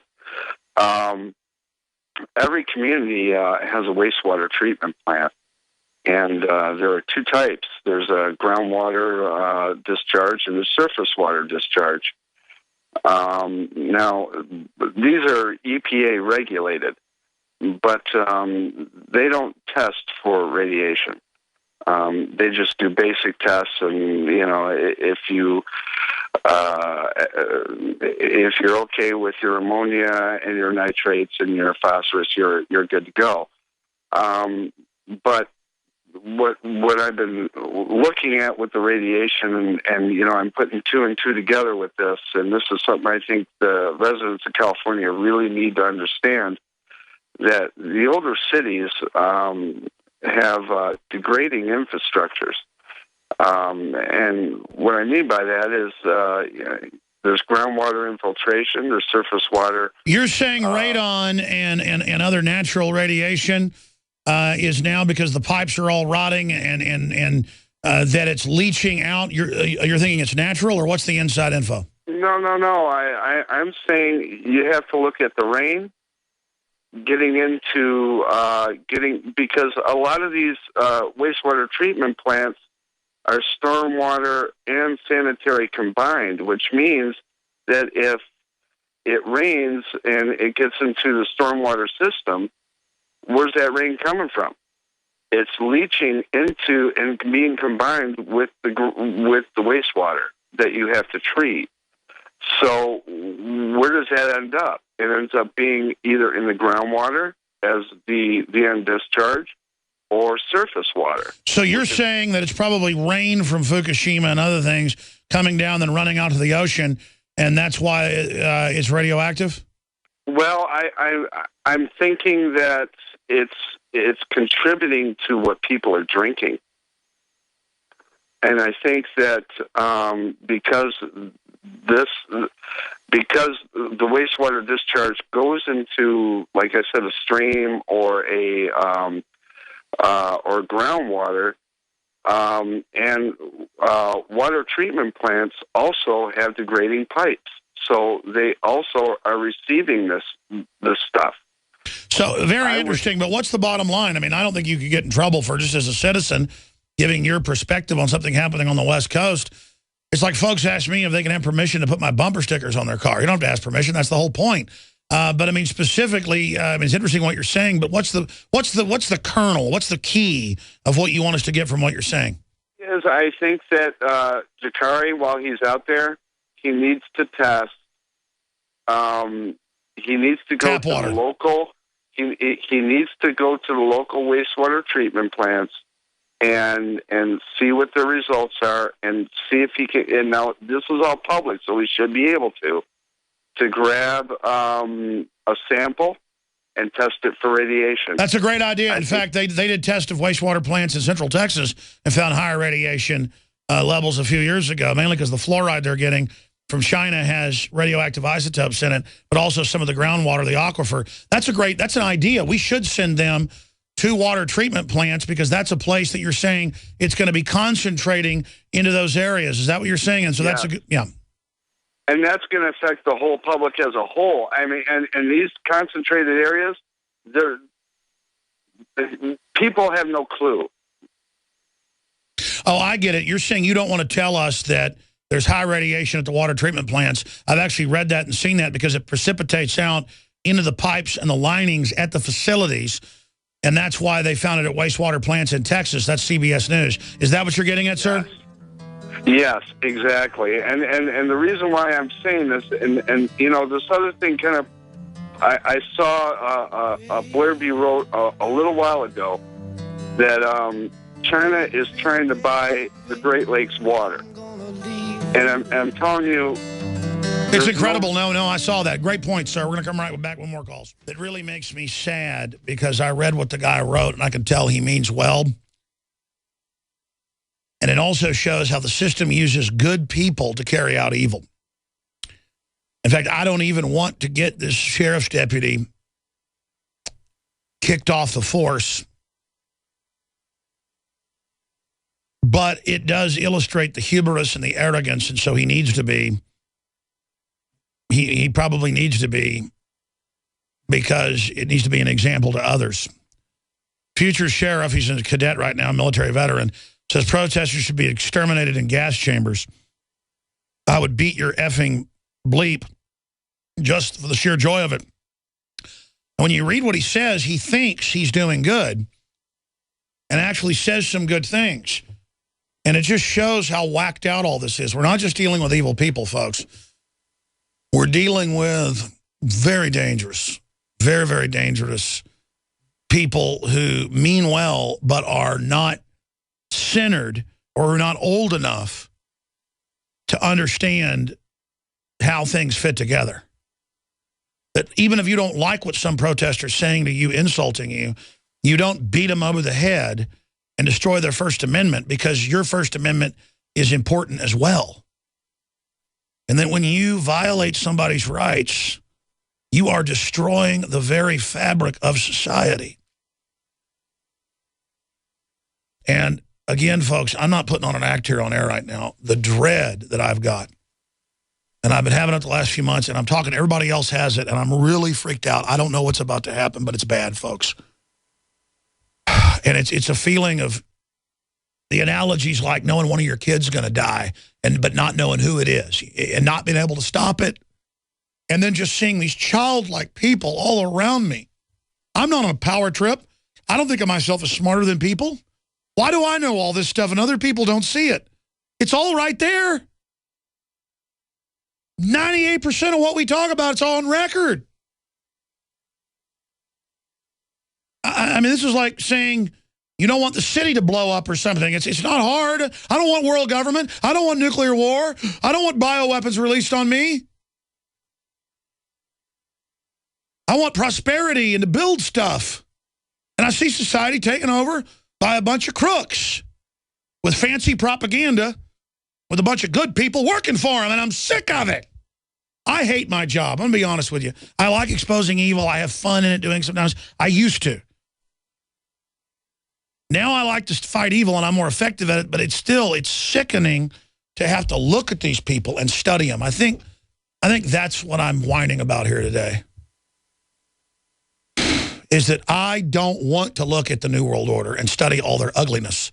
I want to look at the stars and the moon and the fish and play with my children and be happy and be around nice people. But every time I am around them, I get beyond upset and want to protect them, because I realize that I'm in denial, that I can even take time out to live, because the enemy is coming down on us, ladies and gentlemen.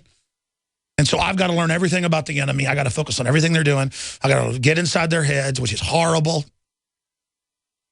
Because when you're inside their heads, you see all their gang signs everywhere, their symbols, their celebrations over us, their victory arches, their power, their predatory system. You just see, and you read them bragging, and they're open criminals, and they're gross. And they're the worst of humanity in control, because the good in humanity does not crave power. Only the evil. And so now they're in charge. And then when you have knowledge of evil, you then see the evil in you. And even though it's nothing compared to these people, I am just incredibly guilty. I'm guilty of thoughts I have that the average man would think of and think, that's nothing. But I realize where it goes and what it does. And I realize it's the little sins of the heart that in the final equation add to everything. But I'm a fleshly person. I can't stop being who I am. It is only through God that we can find fulfillment. And I put it all on God. And I put all of these issues on God's plate and just say, I'm trying as hard as I can. You got to help me be strong.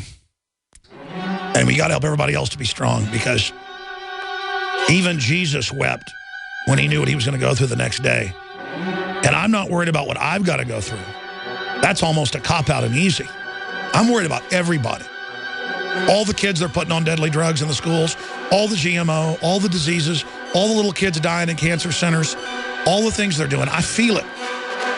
Love is no stranger to me. I'm the opposite of a psychopath, and it hurts really bad. Oh, wait, I want to talk to Dave in California. He says workers are ordering iodine in government. I've got to get to those. I've got to get to the other news. I may have to go into overdrive. I wish every day this stuff wasn't true, but you don't have to believe me to go out and see that it's true. You can look around you and see it all unfolding. And we see the tactics of the system saying Ted Cruz, Rand Paul, Alex Jones, they're all discredited. They said the healthcare law was a scam, but we were proven right. But see, they play that mind game of saying, no, you're discredited, hoping weak-minded people buy into that. And that doesn't work anymore. I've seen different media people who I've met or talked to over the years will say, oh, privately, Alex Jones told me this is all fake and there's no new world order. When I was on the BBC, in fact, I even have this on that white iPhone. We ought to put that out because I kept it rolling after the show. I never even thought to counter that. And I confronted a Bilderberg Group member when I first walked in. He was leaving the set. I did get that on tape, put that out. I get in. They were trying to cut me off, so I just took over. And then when they come back from break, they go, Mr. Jones said it was all fake during the break. Total slander, total libel, total defamation, total fraud. But that's a tactic. And I'm saying that's how they totally use a lie. A well-known individual that made a film that, kind of promotes a New World Order view as the solution, who put me in it without asking years ago, said in a big conference on TV a few weeks ago, I saw the video, I might play it just to show the evidence of a lie, not to defend myself because I don't need to be defended, just to show how this tactic is used. He said, I talked to someone that knows Alex Jones really good. He even fenced the lie. And Alex admitted that there's no New World Order, no global government, none of this is true, and it's all a lie. Well, the New World Order is all being announced around us. But see, that's the mind game. Oh, Alex says it isn't real. He betrayed all of you. Doesn't matter what they do to me or how they set me up or what stuff they make up, because the devil's coming against me from 100 different angles right now. Believe me, it's amazing.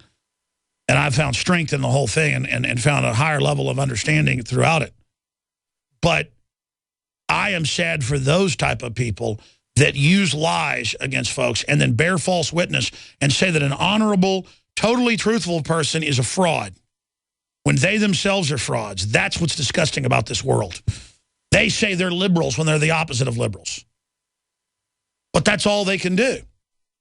And I realize that I'm so close to this evil that even when I went off the set and they had security throwing us out, and then I later went back that night and, saw the YouTube of it on BBC when I came back saying, that was all an act. He admits it's all fake. Total lie. Said no such thing.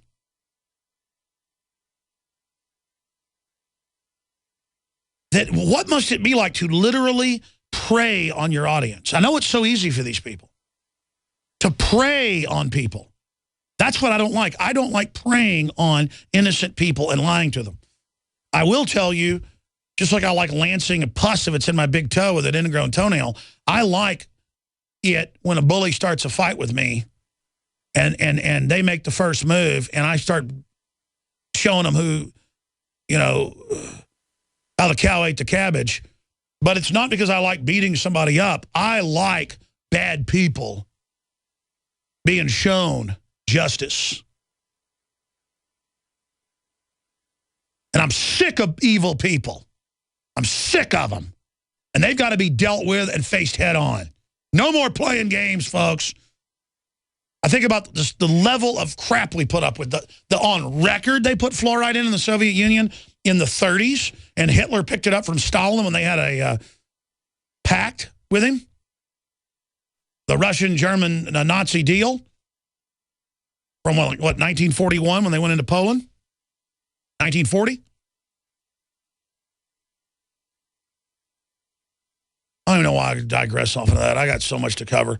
And then they put it in our water, and it's on record giving us cancer and dumbing us down and makes your teeth brittle. And the American Medical Association, American Dental Association say don't brush with it. And no one even knows that. We even forced them to stop promoting it. But it's still there. And that's just one example. They put roach poison in the water. And then they think it's funny. The mayor of Austin is assaulting me and my family. He thinks it's funny. And I sit here and put up with it. I'm sick of it. Had enough of it. Just right there. Just on that front alone right there. They literally hike their leg and do you know what right in our face every day. And let me tell you something, everybody out there, if you keep putting up with all this, if you keep going along with the system and laying down to it, you deserve what you get. But I'm here to tell you, I don't like this stuff that's going on, and I'm not perfect. I don't have all the answers. But I know you don't just throw your arms up and just let a bunch of crooks run wild. The FBI announced last week they're not even going to do white-collar investigations anymore unless they're politically directed to do so. Because the crooks run the asylum, folks. The inmates run the prison. And do you know what happens when they finally get full control? All Hades breaks loose. And they've taken hundreds of thousands of military personnel, the ones that aren't that smart, the ones that are screwed up, in many cases, and they're putting them as police who literally see the public as an enemy and who talk about how they want to kill us if we look at them wrong. Hey, why don't you guys go fight Al-Qaeda, the government runs in Iraq right now? And by the way, most of the troops are the best people you'll ever find. They find the bad apples and promote them into these departments and into these federal agencies. Now, some departments that aren't evil, they try to find Boy Scout good guys. Honest to goodness tough guys. But most of the time you got a bunch of social workers and a bunch of control freaks and a bunch of soldiers who aren't real soldiers, who want to go around pushing unarmed people around and getting in the face of protesters and intimidating people. Let me tell you something, you don't intimidate me. Every instinct I've got tells me you're a tyrant wannabe and my enemy. And you morons, once the Civil War starts, really think there aren't going to be a bunch of people that come down on you like a ton of bricks? You think you're the tip of the spear? You're going to get bent back real fast. There are so many hardcore, serious people who don't want to go completely wild, but they're ready. And they've got names, they got lists, folks. And I don't even have to talk to people to know that. I don't want 300, 400,000 cops to die in a week. I don't want hundreds of thousands of U.S. military personnel to die in weeks. It will happen if this civil war starts. And I think deep down, that's probably what it is. Obama's going to false flag and blame it on patriot groups and start roundups. And then people are going to start killing whoever comes in the roundup. And it's on, folks. That's why I just went there. That's why I'm not even going to our reporters right now, and I haven't gone to the calls in the news, because I have this deep feeling of dread, and I can see all of it, and they're clearly getting ready to start a civil war in this country. That's on the table. War with China is on the table. Financial collapse is on the table. Superbugs are on the table, and it's all coming together, and it's not just me. It's every anthropologist, sociologist, civilization technician. It's everyone that studies this. Anyone who has a serious mind, every gauge says red level danger Will Robinson. And the public picks it up at a subconscious level. The public's going crazy right now. The anxiety, the divorces, the problems, the weirdness. Every executive I talk to that manages large groups of people says they've never seen such craziness. We're in a societal crisis, and it's just the beginning. So I don't know exactly what it's going to be, but I know what's coming at us. And, man, my whole body is just like, just get ready for it. And I wish the general public could get ready for it and affect against the enemy, because your instincts are ready to fight this, but your instincts aren't conscious, so they don't know what to direct it at. The cops are all freaked out. They're directing it at the public. The public's all freaked out. They're directing it at the government, when the government itself is just a level of the globalist control grid. It's the rubber on the tire or the tread on the tank. It's not the enemy. I don't hate the tread of a tank. I don't hate a cop who's misguided. I don't like the brain in there, the computer program running the tank. I don't want to go chew on the treads of the tank and break my teeth off. But that's what's going to happen. And they've got all that planned out. And let me tell you, they're crazy enough, folks, to start a civil war in this country. The number one thing we better be worried about is that, I'm telling you, as a smokescreen for the financial collapse, then the war, because, anybody that's fighting the government after the Chinese attack that island, they probably got to deal with them. See, I'm really giving you battle plans I think they're up to. Seeing all the pieces. Start a civil war with false flags. Blame the financial collapse and derivatives going upside down and a total Federal Reserve takeover of everything on the Civil War causing the collapse. Then start a war with an outside group so you can say, we're under attack. The Chinese just sunk 3 of our carriers, but we're not going to respond with nukes, and they're not going to respond with nukes. It'll all be staged. I'm serious. This is how they'll do it. Probably giving you their actual battle plan right now. Just going out into the ether and all the data and pulling it out. Then, oh my gosh, you can't resist. These people that are resisting, they're helping the Chinese defeat our troops. Images of sinking aircraft carriers. The public will then go under mind control and say, yes, we've got to root out the domestic group. They're with the Chinese or they're with Al-Qaeda. I'm telling you, that's the plan right there. Through the crisis today of just days of racking my mind about what they're going to do, I think that's a prime battle plan that you just heard.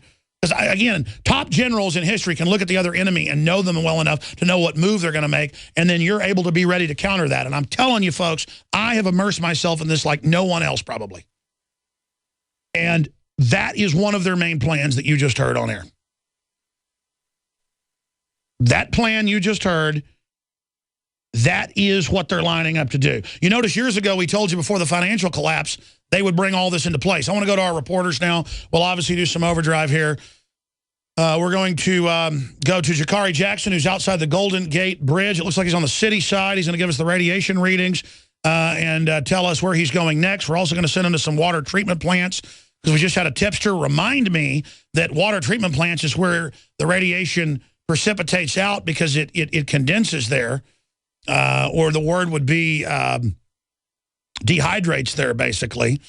It's a concentrate of it. That's a good tip. They're going to go on down to Southern California. But Jakari Jackson, thank you for joining us today, sir. Well, thanks for having us, Alex. We're out here, like you said, right outside the Golden Gate Bridge. We're continuing our tour. We've gone as far north as Portland, Oregon. Now we're back down here in San Francisco, because just a little bit south of here, we had some very high levels of radiation at Half Moon Bay at Surfers Beach. We found radiation levels in excess of 10 times of what's considered normal for that location. So we came up here. It's not too far. So we want to warn these people out here, and we'll do that right after this broadcast. Well, good job. What other intel do you have? Well, we've been out here, Alex. We came with our Geiger counter using the CPMs, the counts per minute, and we found about 62 counts per minute. Now, south of here at Half Moon Bay, they say the normal CPMs or counts per minute is around 30. So we're heading about double of what's considered normal, just a little bit south. Jakari, that's good news and bad news, I guess. And I guess still no word with the city and the county there about why there's 1,000% higher in readings you got, 1,400% in other readings. They've confirmed it's much higher. Any word on that? Well, just like you said, Alex, there's the good news and the bad news. The good news is that in our travels, the concentration, the highest concentration of radiation seems to be centered around the Half Moon Bay area. Of course, not good news for those people who live in that location, but good news for everybody else. But we still seen high levels of radiation, higher levels of radiation, double going up north and also to the south of here. But people are still, they're debating. They say it may be naturally occurring radiation from things such as thorium, but I definitely do not want to discount that it could be Fukushima radiation.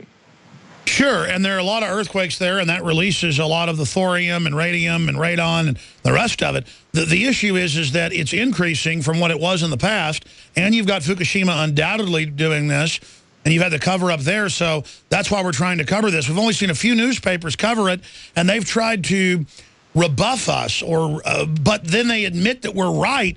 They just say that it's basically bad that we even care.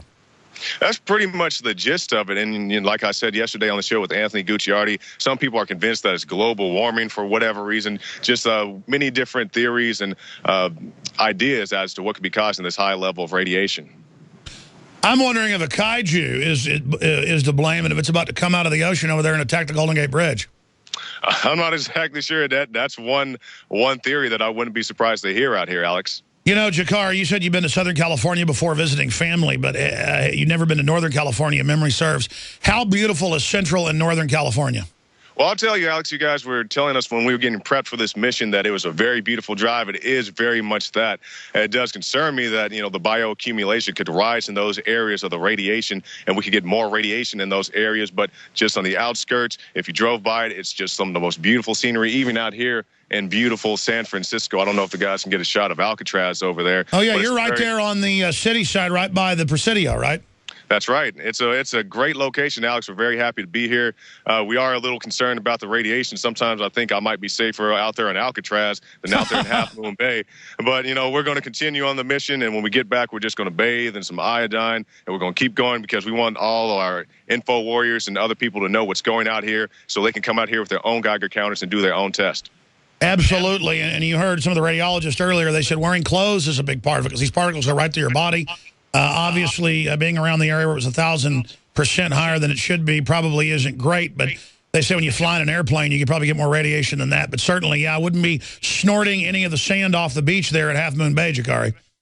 I wouldn't. And, as you mentioned that, we talked to some people going up and down the coast just the other day when we came back to Half Moon Bay, and people said there, once they got this information, they stopped walking their dogs out there. One guy said his boys were swimming out there, and he got the news. He pulled them out the water. He's not letting them go back, as we talked about yesterday. A young lady said one of her friends goes swimming out there, and he's going bald, and she thinks it's directly related to Surfers Beach and the high levels. And she was saying in a matter of months, it's like sudden clumps of hair falling out. Because like I asked, I said, people go bald. But she said, no, you don't understand, sir. He's gone bald, and he won't stop swimming in there. I try to tell him to get out of that water, but he keeps going back. Wow. So where are you going after this, Jakari? You're going to go talk to locals? Then I guess you're starting down towards Los Angeles?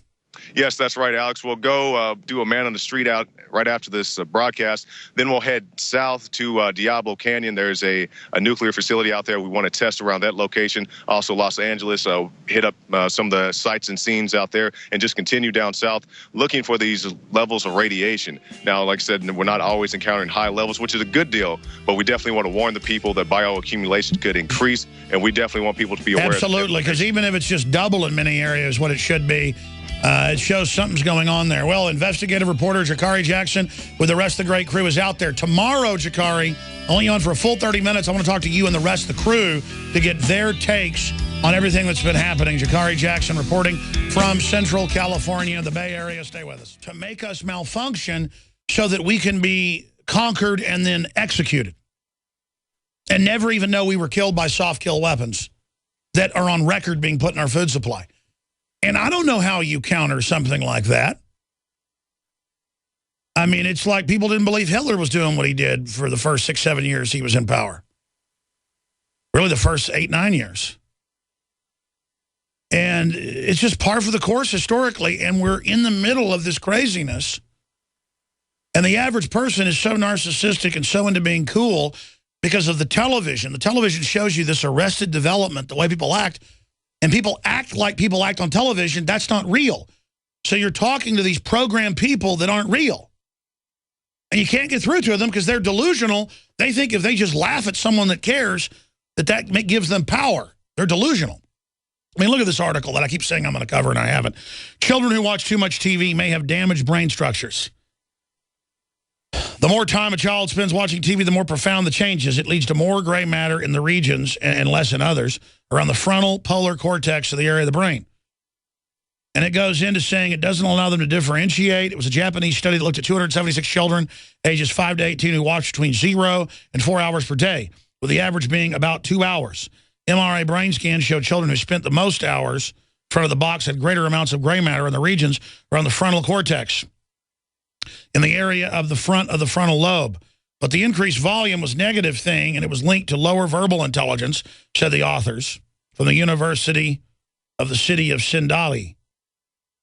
They suggested gray matter could be compared to body weight and said these brain areas needed to be pruned during childhood in order to operate efficiently. These areas show developmental cortex thinning during development. And children with superior IQs show the most vigorous thinning cortical in these areas, the team wrote. These areas show developmental thinning during development. And the children with superior IQs show the most vigorous thinning in the area, the team wrote. Now, again, other areas of the brain it's better to have more cells. But then when you get into the cerebral cortex, to layman terms, put this, it is wired so specifically to be able to access all the other areas of the brain that when you go on into the study, they found you're very good at watching and very good at being programmed. But it's basically turning your frontal lobes that are meant to process and be a traffic cop into like the rest of your brain tissue, to make it simple, where they couldn't focus, they couldn't make fast decisions, they couldn't critically think. They're really good at watching TV, though. You become really good at being a spectator, really good at being a jellyfish, really big at doing nothing. In other studies, this is not the first of its type, been around for 60-something years, listening to radio increases, if it's informational news, increases IQ, increases neuron connections. Reading, even more. Why? Because when I am reading and I say blue whale, you pull up a blue whale. That makes your cerebral cortex, tying into the tying into your ears, everything else, and the areas of the brain that have memory. All those areas then build their muscles, their fibers, their neuron connections. I use muscle as a figurative speech, not really muscle. They all communicate. Okay, you understand? Because it has to go get the data. What's a blue whale look like? But when you're watching TV, it's right there. You don't have to do that. It actually grows the brain different in development. Jerry's in Texas. This is a nuclear scientist. We'll go to Joe, Chris, Tom, and Dave. And then I'll hit this other news into overdrive that I didn't get to in the main transmission. Let's go ahead and talk to Jerry in Texas. Go ahead. You're on the air. Good afternoon, Alex. There is really almost no place you can go to get a concise concentration of Fukushima news. So I aggregated a huge number of different kinds of Fukushima stories to one site, Fukushima Update Report. And there's by the way, I told the guys last week I wanted to get you on. So I'm glad you called in. We'll get your name and number right now, and we'll get you on. We've done so much coverage of this week. I'll probably want to get you on for an update next week. Well, that sounds good. I really want to compliment you on having the doctor. He nailed it. I mean, I've got nothing that I could say that he didn't already say. It was incredible. You've done good getting that guy on it. Well, thank you. Wow. By the way, Nico, one of our great producers, has contacted you, so look in your inbox. Okay, will do. I do appreciate it. Contacted you last week. Go ahead. Keep the spotlight on it. We are. What else is on your mind? I mean, what do you think's really going on? Oh, I think it's obfuscation from the very beginning. I had somebody tell me in the industry the other day, we know 10%. And what we know scares the heck out of us, so what is the other 90% we don't know? I was talking to Arnie Gunderson. He said he's got some stuff he's going to release soon. And, of course, at that point, he couldn't tell me what it was. Let's get Artie Gunderson on ASAP, guys. In fact, we're going to get your number right now, sir, and get you, Artie Gunderson, everybody on. Because, you know, my issue is Fox News even reports that the universities say all that radiation is going to start just hitting now over the next 4 months in a whole new wave, bigger than originally hit, and there's no coverage. So, I mean, Fox did cover it to their, credit, but it's just not the coverage it deserves. Well, ABC really gave it a whitewash. I stayed up and lost a lot of sleep for nothing on the ABC Nightline show. It was ridiculous. Well, my issue is this culture of whitewashing everything's got to end. And it doesn't mean we have to run around like chickens with our heads cut off about everything. But, I mean, China says they're preparing to nuke the U.S. Russia's freaking out. China says they're set to invade a Filipino island. War is going to start if that happens. And the Chinese aren't known for saying they're going to do something and not doing it. I mean, I've talked to top political scientists, military people that study the Chi-Coms. This is really bad. They don't openly go around threatening people. And the word is it's not bluster. They'll probably do it. So, I mean, it's just craziness. It's craziness. What do you think's going on? I think it's craziness. I think, like the doctor said, there's a large group that has an agenda. And if it's building on fault lines or it's getting China worked up to go after the Philippines, it's all on the list.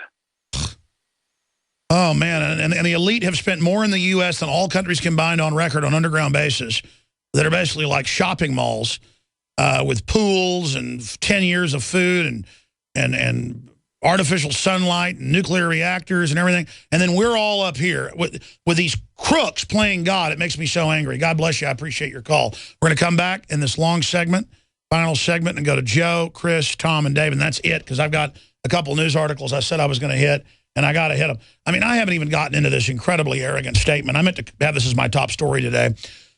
Bailing out health insurers and helping Obamacare. And a prominent consultant to health insurance companies, Robert Lazowinski, recently wrote a remarkably candid blog post that while Obamacare is almost certain to cause insurance costs to skyrocket, even higher than already has, insurers won't be losing a lot of sleep over it. He goes on to brag they're going to make more money. I mean, that's ridiculous. They wrote it to scam everybody and shut down their competition, and now they're acting like, oh, gee, we're not too worried. We're going to make more money. I mean, that's like going in and robbing a bank saying, gee, I'm not too worried about this bank robbery. I'm going to get some money. Acting like you're not the bank robber while you're holding the frickin' gun. I mean, it's ridiculous. Getting your take on the increased radiation levels, which we're going to do another report over the next few days with the reporters, and then next week have some guests on. But we're going to move out of this reporting soon. I'm just trying to really spotlight it to get a handle on it myself, because I'm doing research on air with you right now, just like everybody else. I'm trying to figure this out with you right now. I figured out a lot of other stuff. I don't have this figured out. So we're here having really university meetings together with all these different thinkers and experts and lay folks and myself and our reporters. And we're trying to really do the job that government and corporations and media are not doing. And we don't claim to have all the answers. We claim to care. We claim to be involved. We claim to be well-researched and to correct ourselves when we're incorrect. But we're just trying to find out what's happening here. Got some other news I'm going to hit here in a moment. But first, let's go through these calls quickly. Joe in Georgia, former military decontamination specialist. What's your take on all this? Good afternoon, Alex. Thanks for taking my call. I appreciate that. Well, we have a ongoing nuclear war, basically, with Fukushima. If you started a nuclear war, you couldn't ask for a more perfect one than Fukushima. It's a grave situation, and it's going to be an extinction event for a lot of people and a lot of species. So you're going to see all sorts of radioactivity up and down the coast. Different spots will have different levels, obviously, same way across the United States. And as it progresses across the globe, you have similar situation. But the only radiation that's good radiation is no radiation. And there's no such thing as decontamination. That's a total misnomer. You can only contain radiation. You can't decontaminate from radiation. You can only push radiation to some other place besides the space you're in. So it's dire. It's an extinction event for a lot of humanity. And, well, that's what top physicist Suzuki is saying, and a lot of others. I mean, I hope it's not that bad. I mean, Dr. Busby's says it's pretty bad. My issue is 5 reactors got damaged. 2 of them completely blew up. One of them was a plutonium-uranium reactor, MOX-3, and I went and read what all the top folks said about that. I mean, and it's just pouring into the ocean because they use ocean water, for those that don't know, pumping out of the ocean onto it that runs right back in. It's like a continual Chernobyl. They debate it's 10 to 100 times worse than Chernobyl. That's the mainline guesstimate. They don't know. It's just 10 times worse. Chernobyl killed 1 million plus people, the UN says, since '86. So my only issue is how do we protect ourselves? And again, I sell iodine. I mean, we fund ourselves with things people need. I mean, that's the best sales tactic in the world, is sell stuff people really need. It's like selling ice water in the Sahara Desert in the middle of summer to, I mean, I go out and go, you know, I'm doing this for my family. I ought to sell this survival shield. I ought to buy this company up. Nobody even knows about this. Put it out high quality, lower the price, and fund my operation while I help people. That's what we've done, but it's a win-win-win across the board. But that's not enough. That just mitigates it a little bit. I mean, I guess you live in Georgia, Joe. I mean, what do you think we should do as a country? Well, as a country, we need to, as best we can, and all the experts and yourself using this platform that you have, is clear your desk of all distractions and try to mobilize a a world community to attack this event in Fukushima. That is exactly what. Exactly. Where are all the big brains? They're using homeless people. And again, I get emails going, "Why are you bashing homeless people?" Folks, that's not what I'm doing. You don't send, poor, sad, alcoholic old men like they're expendable to try to save humanity. You send the best men who want to be expendable for humanity.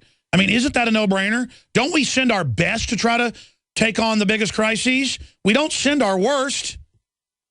You shut down half the state of West Virginia for some chemicals that leaked out of a tank into some river, and people are 5 days without water right now, but you don't say a word about Fukushima. What does that tell you? It tells you they don't think they can fix it. Well, at least you try. Well, they don't think they can fix it, and there must be some benefit to somebody. Well, yeah, it's going to depopulate a lot of folks. And as the medical doctor said earlier, they've got a lot of advanced technologies the elite have that they think can help, cleanse themselves of it. Problem is radiation shoots through your DNA and gives you cancer and tissue damage. I don't know how that's super science stuff. I don't know how once radiated, like you said, you can try to stop the exposure and get out of the area or get it. But while you're there, you're getting it. Very well said, sir. God bless you. I appreciate you calling. Chris in North Carolina, you're on the air. Go ahead. Hello, Mr. Jones. Hey, thank you. I'm a recently retired intelligence analyst, and I have a degree in Homeland Security. And there's 2 points I wanted to make. I recommend as far as how you can, because we need to go on offense and we need to go on defense. And I think a great way we can go on offense with the government is that we can have people call from all over the country, the EPA or the CDC, and we can record what they're saying. And then those people that record what they're saying, they can send to you or they can send to somebody. And basically you can get a baseline of what each individual officer of that particular part of the government is doing. Exactly. You've got to leverage the general public as the human intelligence out there to do it. They shouldn't even send it to us. They should all put it on YouTube. Well, exactly. But what's nice is if you can send it to a central area, then it's easier to make the picture of what's going on. No, I understand. So an organic citizens threat fusion center, which is really what InfoWars is, but I'm not. This is totally overwhelming for me to try to track all this data, and I don't have the money to have the analyst to even be able to look at this. So who does it? I mean, that was my job, but I mean that's just a great way to kind of see what the deception. Because if they're all saying the same thing, then there's a deception going on. But real quick, I wanted to make another point, and I wrote this down. I'm recently retired. I feel like God has called me to deliver this message, if that's okay. Mm-hmm. In intelligence training, we learn how important open source intelligence is. It is knowing what to do with this public information that is so vital. The Chinese often use the 1,000 grains of sand method of gathering intelligence, which throughout history has been very effective. Each grain of sand or person is given a certain mission that they are to go out and complete. I feel many people on your station have a great idea of what really is going on in America today. In a way, we are the individual grains of sand. It has become clear to me that Christians are being persecuted, with the recent reports of Army instructors labeling traditional organizations terrorists. The next IRS scandal that seems likely will be directed at the church. It is likely that Homeland Security will begin, if not already, to approach ministers of the church, which we know they have. If the ministers are not prepared, they will likely see the badge and hand over their member list to protect themselves from the threat of terrorism. It is vital that the listeners sit down with their ministers to let them know to not give over the list. It is also important that they keep the list in a single secure location. If we all do this at once, it's like having thousands of brains with one objective. If the preacher knows this could be coming, then he likely will investigate this information himself, eventually passing this information on to the church members. We have the ability to create a chain reaction event that can wake up thousands, if not millions. Oh, my God, you're absolutely. This is what you do. You go into your church. It's more than just get the list. Once they have the list, they go, you now work for us, spy on people. And there's no real terrorists in the congregation, obviously, but it won't matter. Later, they're going to make the preacher sell radicalism to the church or pick him up. And this is how an authoritarian takeover happens. And that's what's so crazy. I think it backfires, too. If we force a debate about this, like you're saying, then the military is able to see the 1,000 grains of sand, and we are all our own open source threat fusion center, and we see the real threat. That's why threat fusion centers are actually waking up police and military, because they're in the threat fusion centers watching us and seeing that we're telling the truth and going, oh, my God, they're sitting in a globalist command base. Do you see what I'm talking about? Yeah, here's the problem, Alex, is many Christians today, they're good people, but you have to realize that all this influence going on, all the fluoride, all the stuff on the TV, it's dumbing us down. So they're in a fog. And we have to realize that, and we have to wake them up, because so many Christians, I know you know them too. Here's what they'll say to you. They'll say, well, Jesus Christ will come back before then. Nowhere in the Bible does it say that America can turn into Hitler, that America won't turn into Germany or Hitler's, type tactics.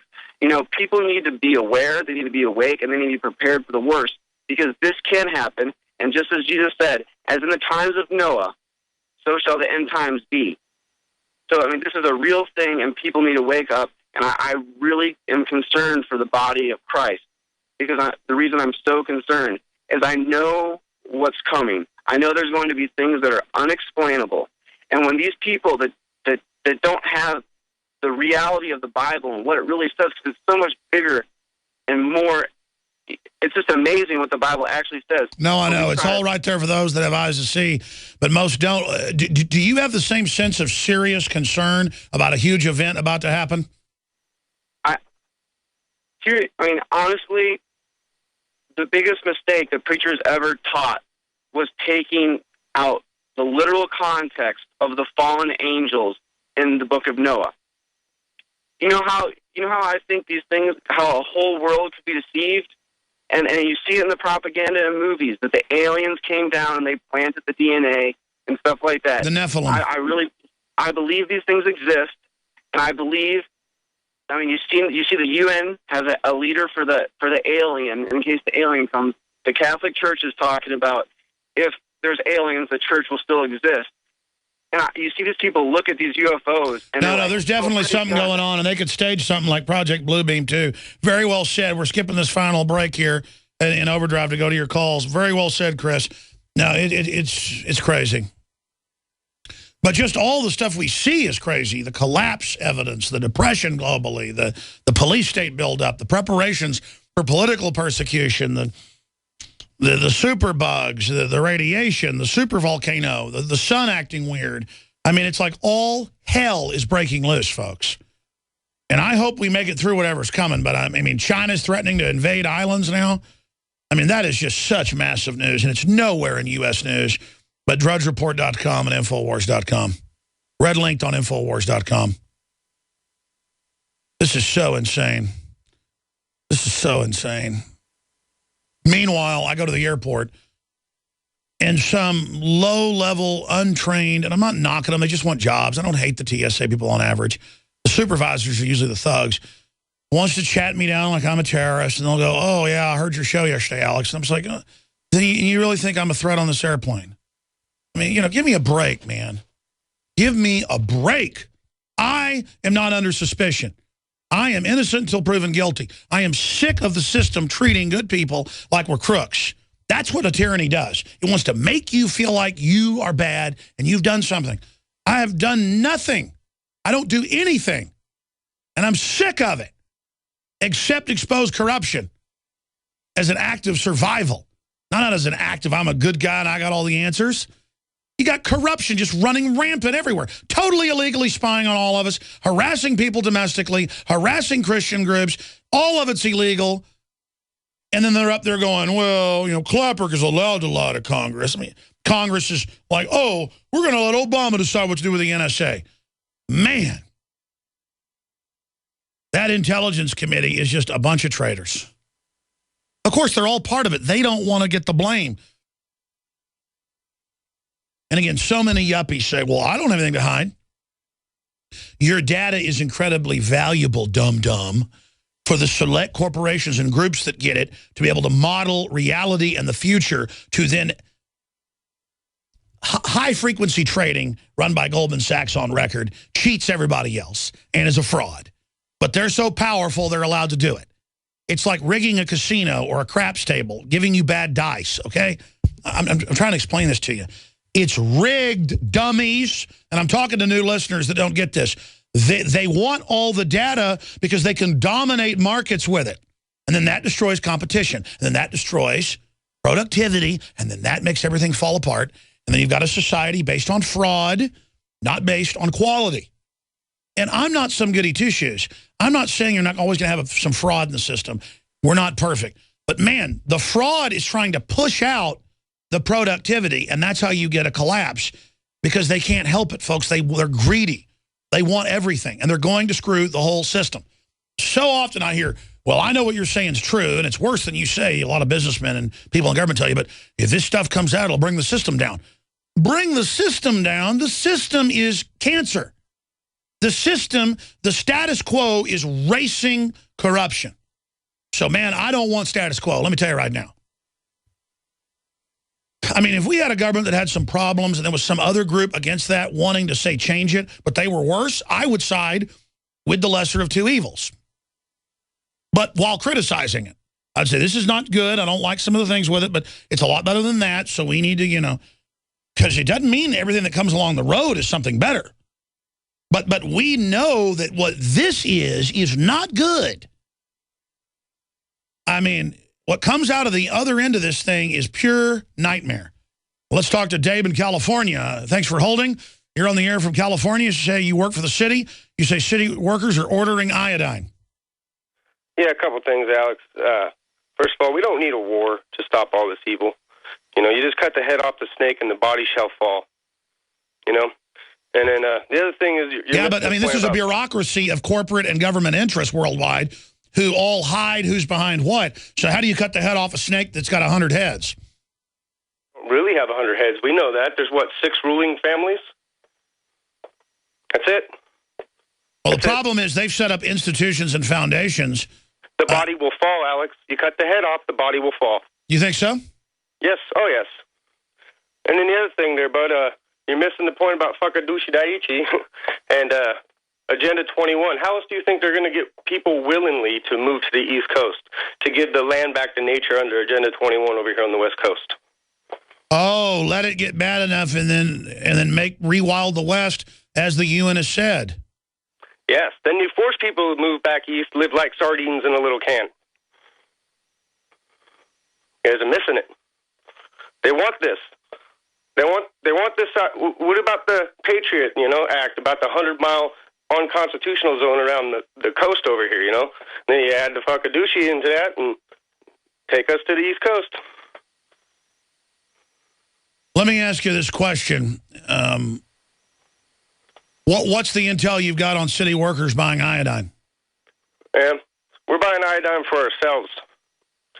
And it's just enough to get organized to get people out of here. That's all I can say without getting myself killed there, buddy. Well, that's wild. So, are a lot of people waking up in government over there? We know the federal government just bought 14 million doses just a few weeks ago. Well, let's to do this.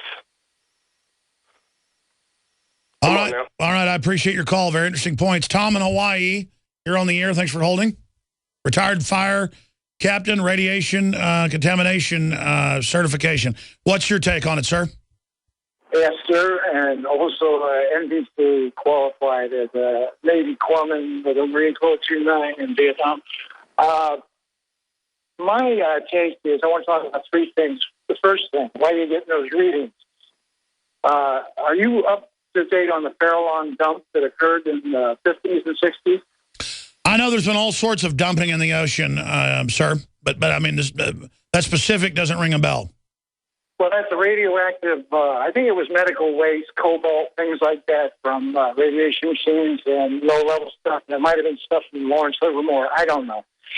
But they dumped it out there years ago, and we never fish out there, never went there, and it's been hot for years.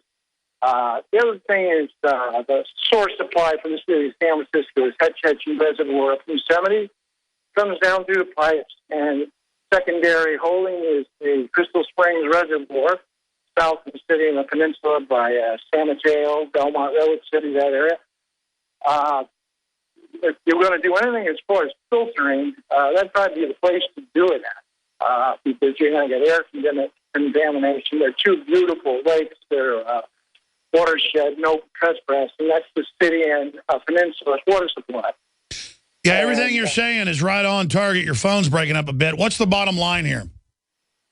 Bottom line is like what your previous caller said. I'm not getting into the geopolitical baloney because my mayor was Dianne Feinstein. That'll tell you enough. You want any truth out of City Hall or Washington, D.C., forget about it. What you want to do is protect yourself and stay out of the rain, use common sense. The other thing I wanted to mention was the NERT teams, the Neighborhood Emergency Response Teams we have in San Francisco that were set up primarily for earthquake and fire from the 06. They didn't want to get fooled twice, but now we have the nuclear problem. And I haven't heard anything about that. I think they're being set up for nuclear fodder, just to go out and like the homeless people in Japan are. It's a sad situation, Alex, and I'll bet you anything the guys that held my position of captain, battalion chief in the fire department in San Francisco and on the peninsula, the whole Bay Area, San Francisco, Oakland, all the major hubs in the smaller cities too, which a lot of them are consolidated now. So we're all kind of hardwired together now. So when some information gets out that needs to get out, we get it, and then it's pretty much decided at a probably a level above fire administration, whether it's going to go out to the public. All right, amazingly interesting. Call me back when you get a better connection sometime. I guess that's one of the retired fire captains from San Francisco living in Hawaii now.